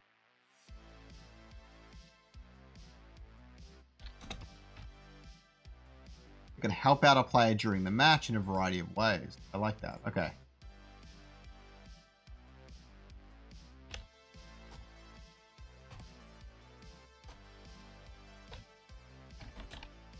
Is Chris grant the player a currency that can be used at any time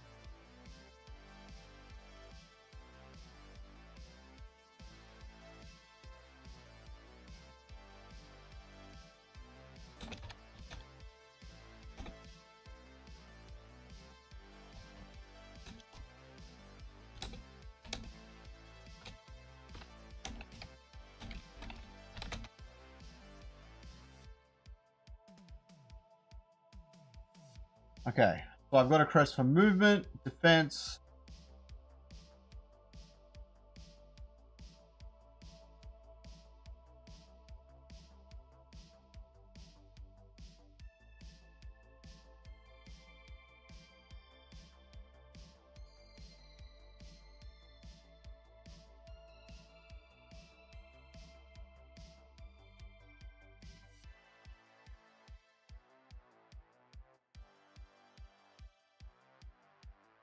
I've got movement crests.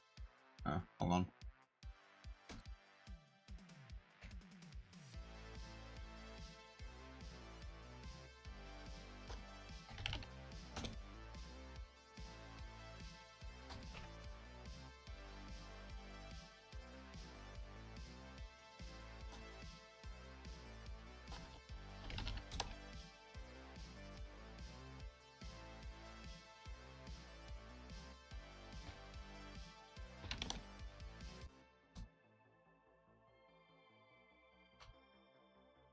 Okay, I got movement crest to move around the board, defense crest to stop an attack, attack crest to attack an opponent, Omega crest to cast your ability in a variety of ways, gold crest to allow you to use some of the other strategies in the game.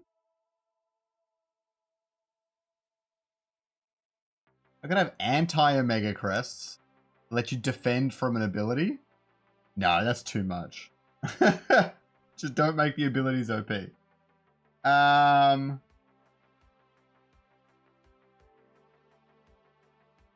I could have wildcard crests. Yes, they're rare, but they're cool. I like them. Okay. They're some of my favorite things in gaming. These crests are extremely rare, but can be used to...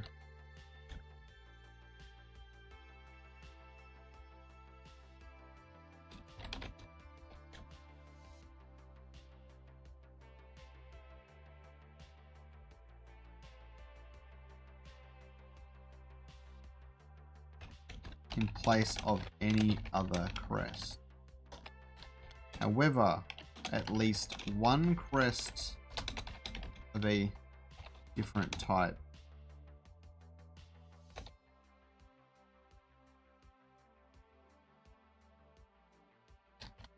and using Omega abilities. Nah, don't need restrictions, not yet at least. Okay, wildcard crest lets you use them in place of anything. They're really helpful. Omni crests? I like that better. I've been really into Invincible lately. Okay.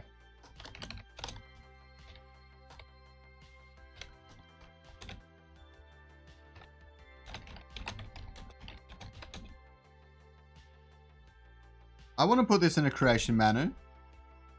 I'm almost at the end of my GDD component before I actually start the prototyping process. I'm actually thinking of prototyping it physically first to work out the game design loop and see if it's fun or not, and then going into Unreal Engine. I'm just starting to learn Unreal. I've been learning Blender for a little bit, but I'm well versed in CAD, so I'm not shy to Blender. I'm also, by day, I'm a graphic and UI UX designer, so actually designing the cards and things like that is child's play for me. Like, I've never really done it before from a game design perspective, but actually, like, the skills to actually build the graphics is easy. I do have a lot to do. I'm not in a super rush or anything. I'm a very busy dude, but this is something I've always wanted to do, and I'm having fun. Each golden dice will have 20 unique faces, a majority of which will be blank, and 2 summon crests, let's say.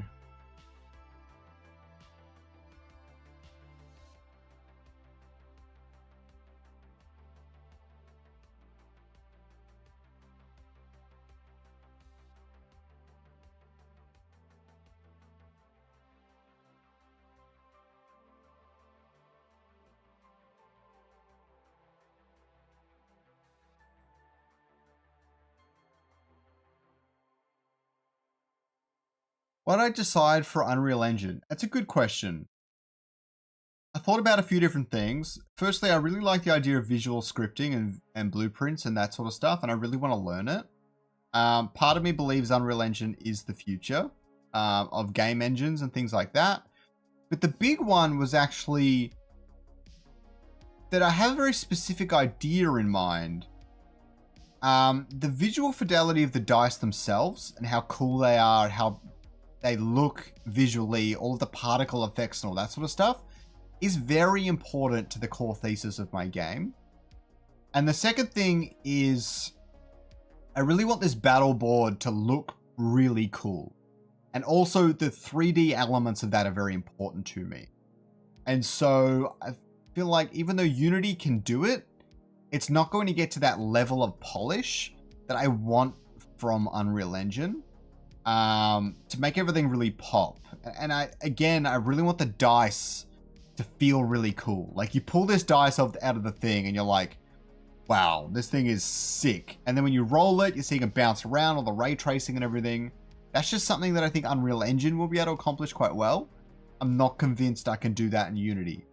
At least not as I see this game in 3 years' time, sort of a thing.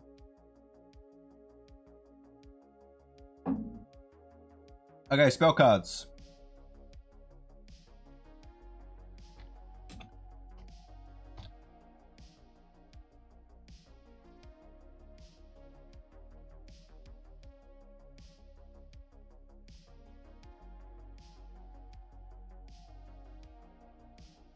Yeah. If that sort of thing wasn't so integral to where I see the game in the future, then I probably would have gone with Unity, because I see this game working the best as a mobile game, and I believe Unity is quite good for mobile, but I need the visuals. And I want to future-proof myself a little bit. I like Unreal Engine. I like everything they're doing. I like the blueprint stuff. It's just, this is all really part of a learning journey for me, learning a new skill set, and that skill set I just kind of want to be Unreal Engine.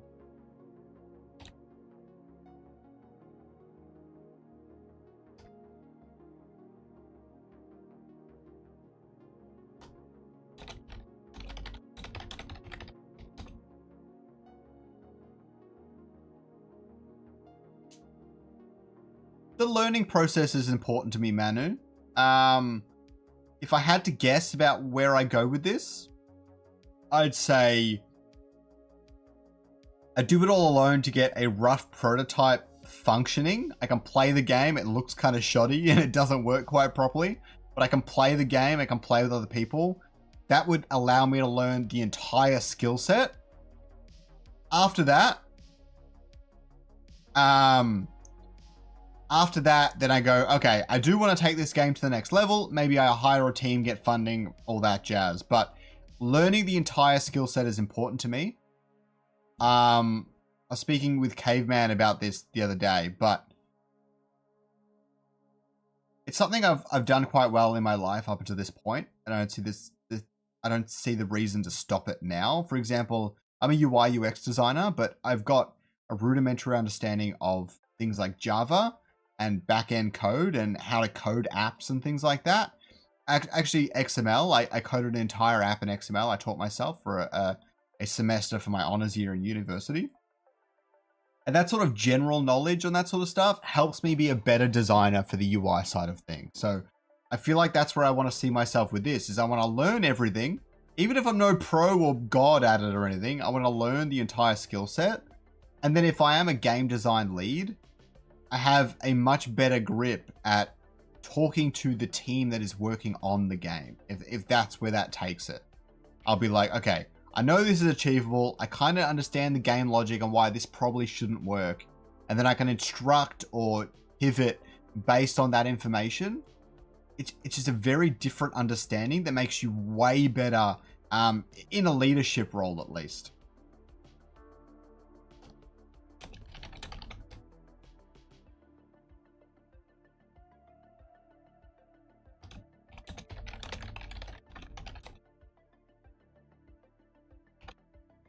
Of its function in the game.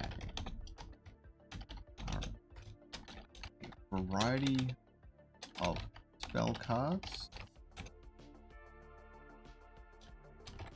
some of which cannot be played certain times throughout the battle.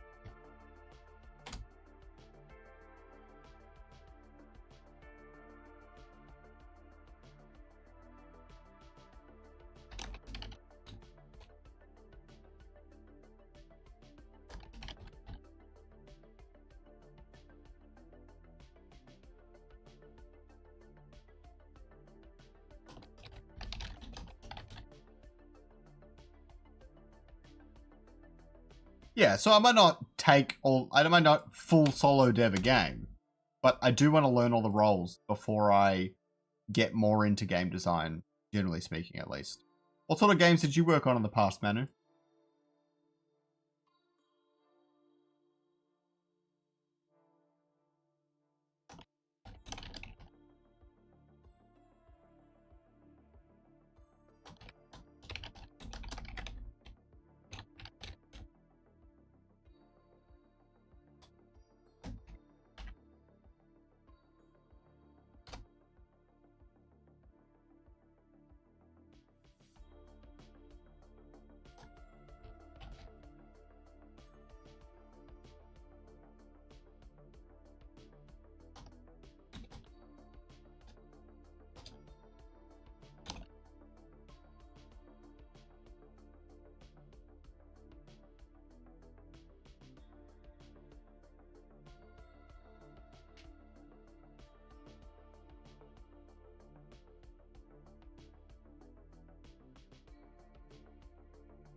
Yeah, I mean, I definitely can't do any of the sound stuff. I'm kind of looking forward to trying out learning some sound engineering, but I find it hard to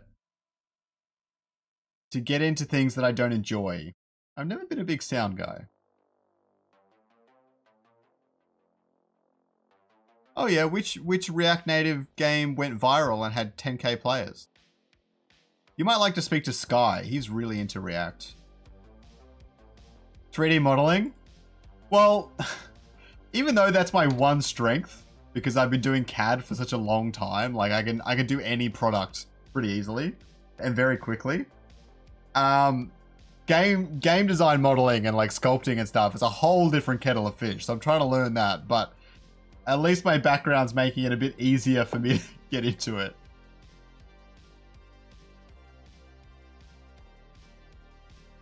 I'm just lucky I have like a fallback. I can fall back on CAD if I need to. It just won't come out very nice because all the UV unwrapping and shit's kind of messy.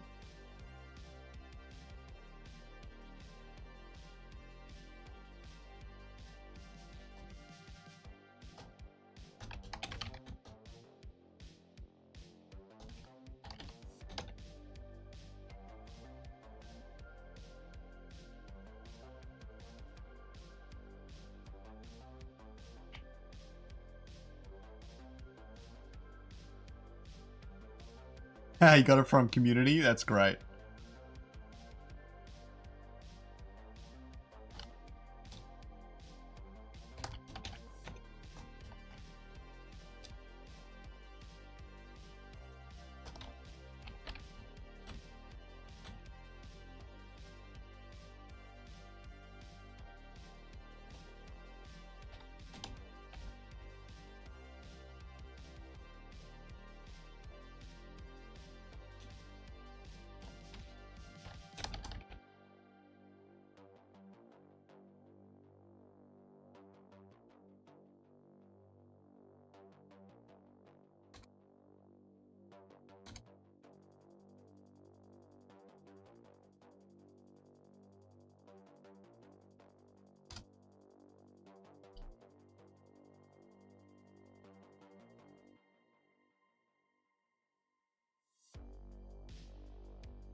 I'll be back in a sec.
These cards have wide-reaching field effects that can stay in play until... Oh, need anti-spells.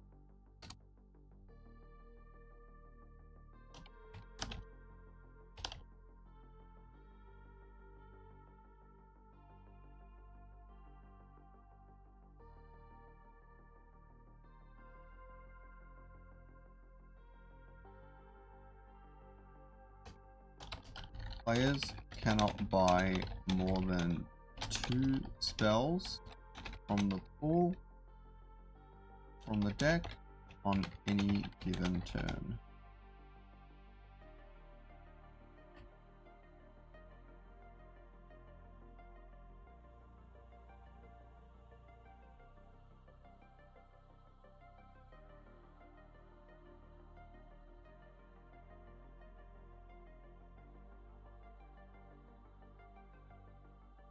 Till they are either removed from an anti-spell card,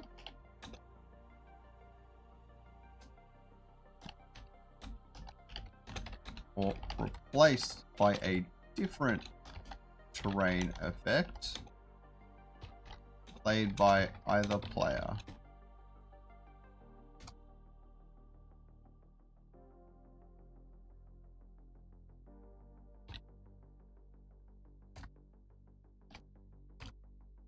Very, I don't want to do it that way. Very few of these cards exist in the deck. These cards are the most fun out of them all and can place large terrain effects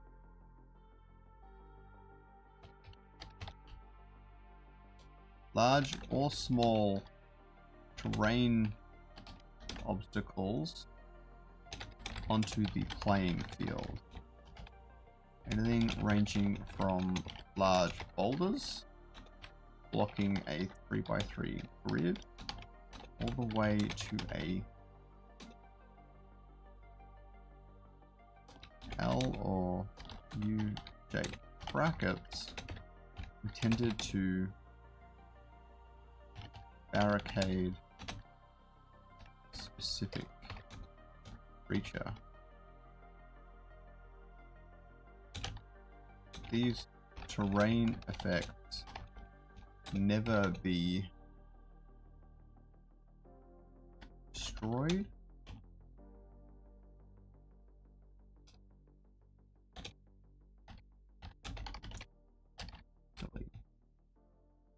May need a niche mega ability or spell card.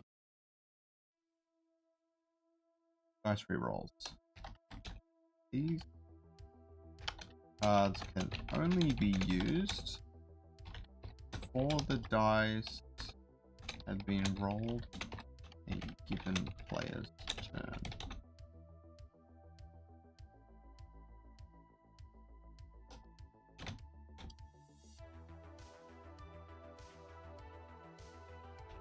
And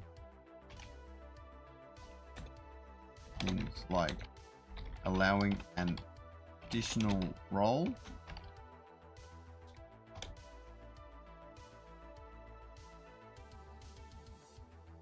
guaranteeing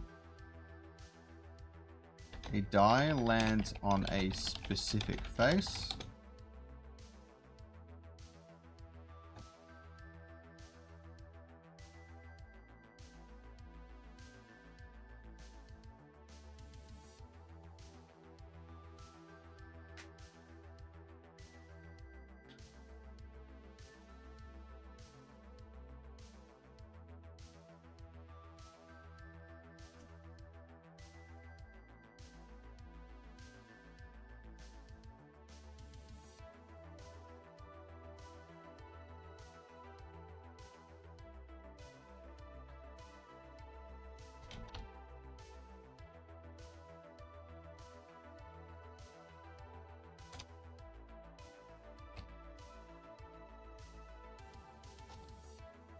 these cards are intended to buff either stats of a creature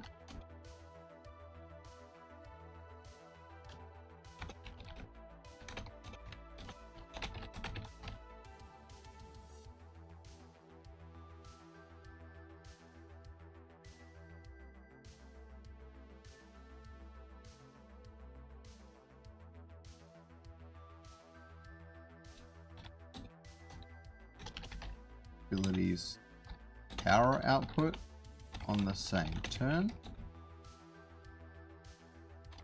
or the speed at which it moves on the board.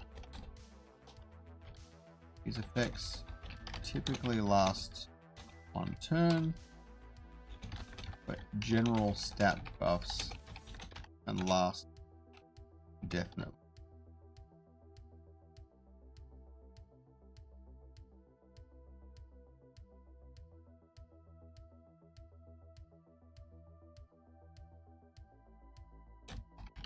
These cards are highly versatile and do a wide range of different things to affect gameplay.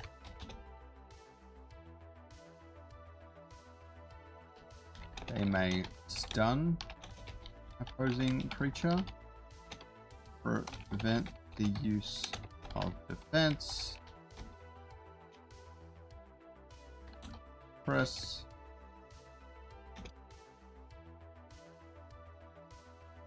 or even teleport creatures of either player somewhere else on the playing field.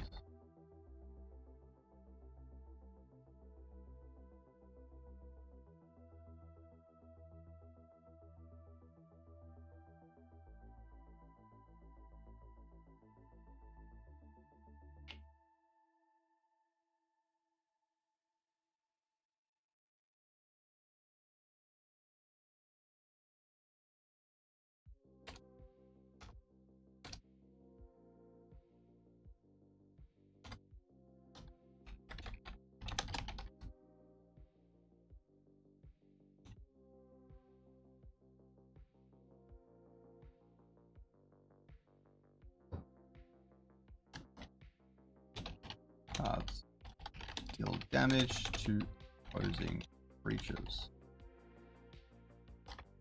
May even change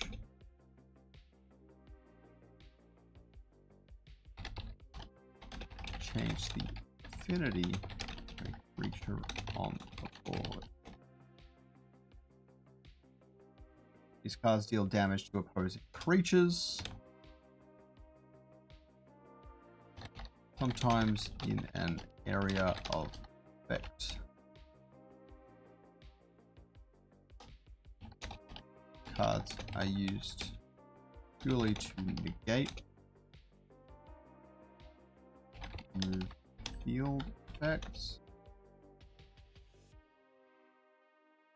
and even negate the use of spell cards on the opponent's next turn.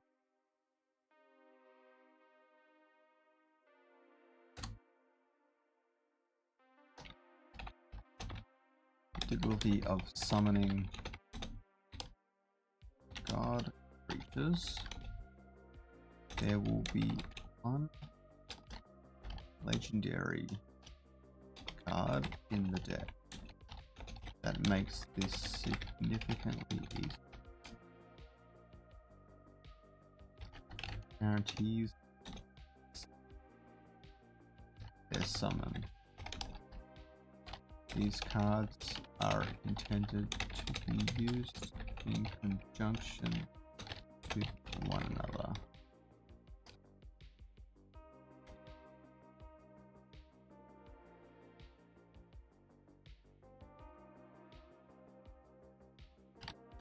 Each player has a base, has 3 hit points. No matter what attack. Oh, good. Max stat creature has, it can only remove 1 hit point of the base on any given turn.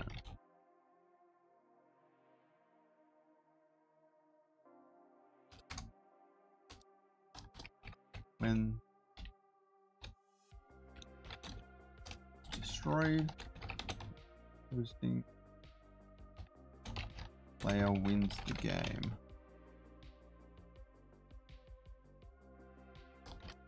However, if 2 or even 3 individual creatures attack in a given turn, they can all deal 1 damage each.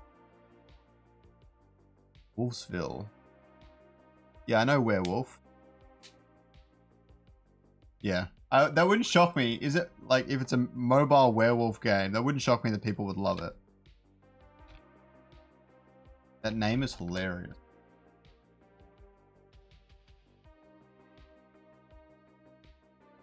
All right, you said React Native. Ah, okay. I'm not gonna sign up right now. It looks familiar. I think I might have seen it.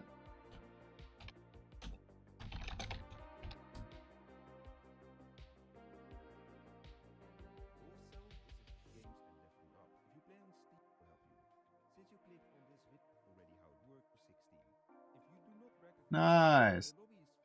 Did you ever play Town of Salem? I used to play that a lot when I was back in high school.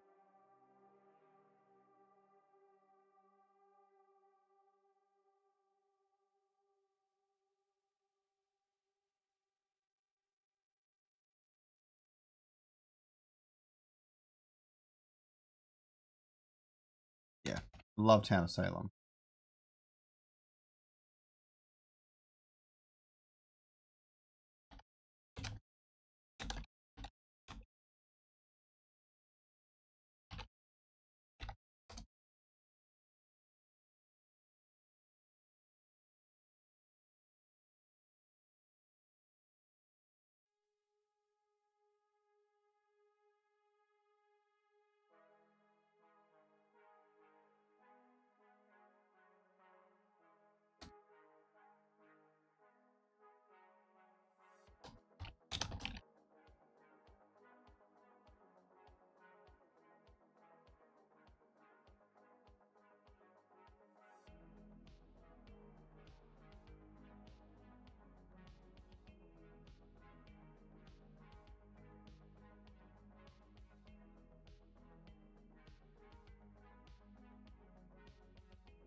This is so cool.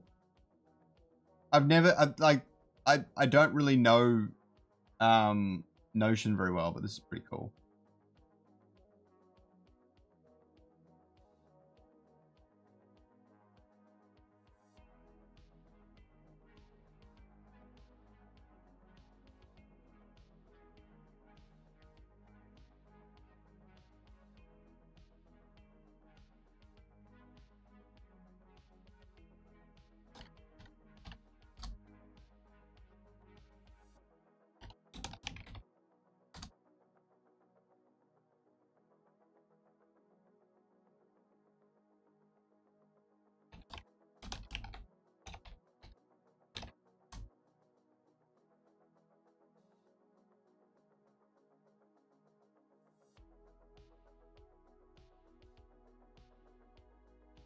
Nice rerolls, creature buff.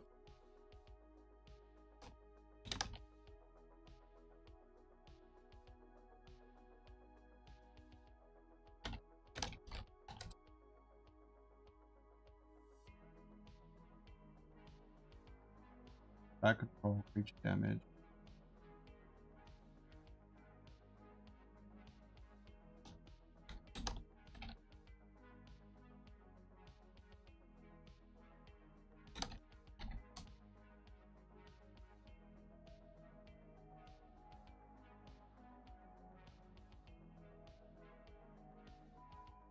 Yeah, big mistake for Town of Salem to not get into mobile. I'm glad you guys did. That's congrats. That's great. Saw the opportunity, took it.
This is so cool. I didn't know you could do these tables.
They look great. Have you worked in game development industry before? No, not game development. I've worked in the design industry for a long time. 3D printing for a little bit, among other things.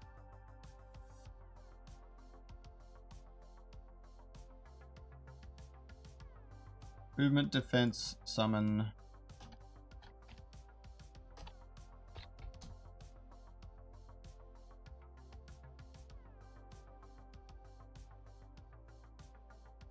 Pack Omega Gold Omni.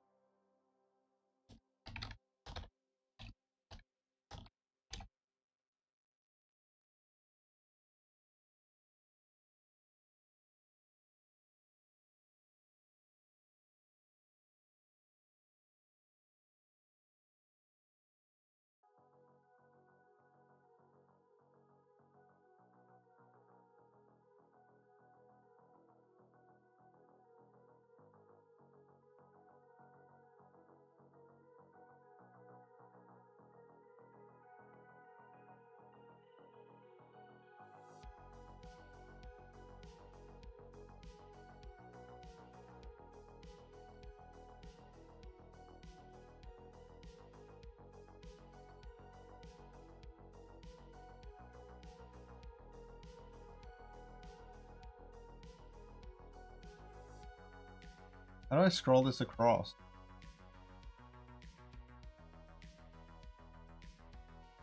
What the hell?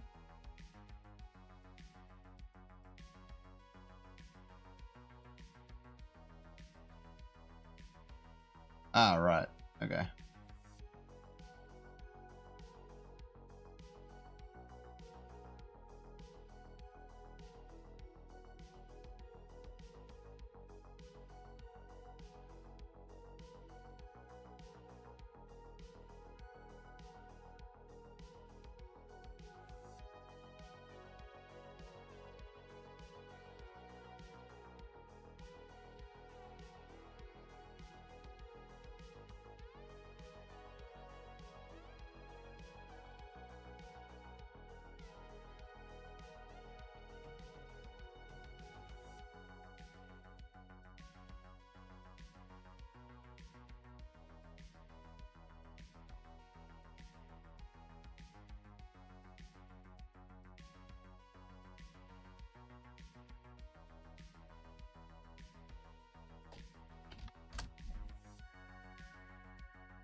This is so cool.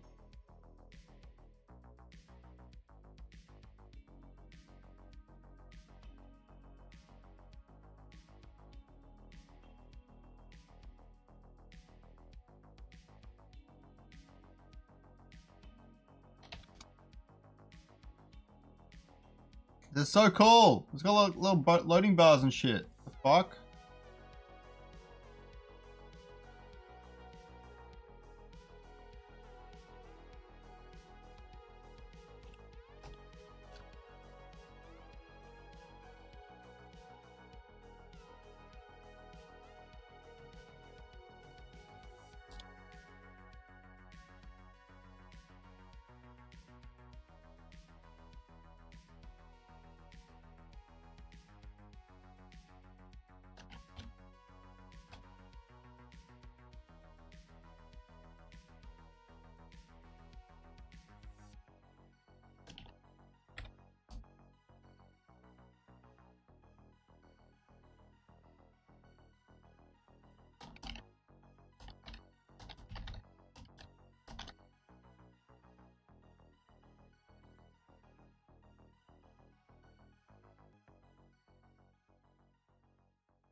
Much better. Yeah, I've got all my tables set up. And I can build them all. Whoop!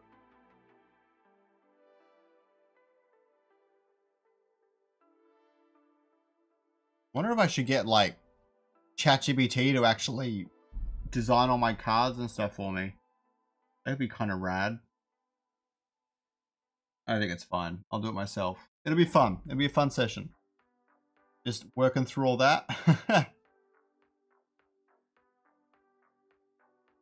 All right, so it is now midnight. I should probably head to bed.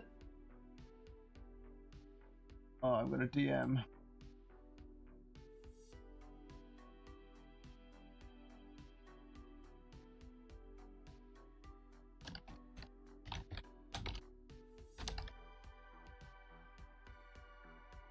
Okay, so with that, I better wrap it up.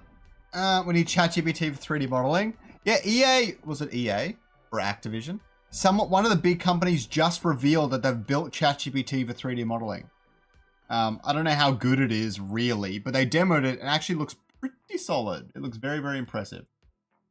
But to wrap up this stream, I got a lot done today. I finished all my game modes, hook, inspiration, marketing type stuff, just making sure the idea has foundations that I can market in the future. I've got all of my brainstorm kind of incorporated into my brand new game loop. I've got the game loop itself. Fundamental tension is secure.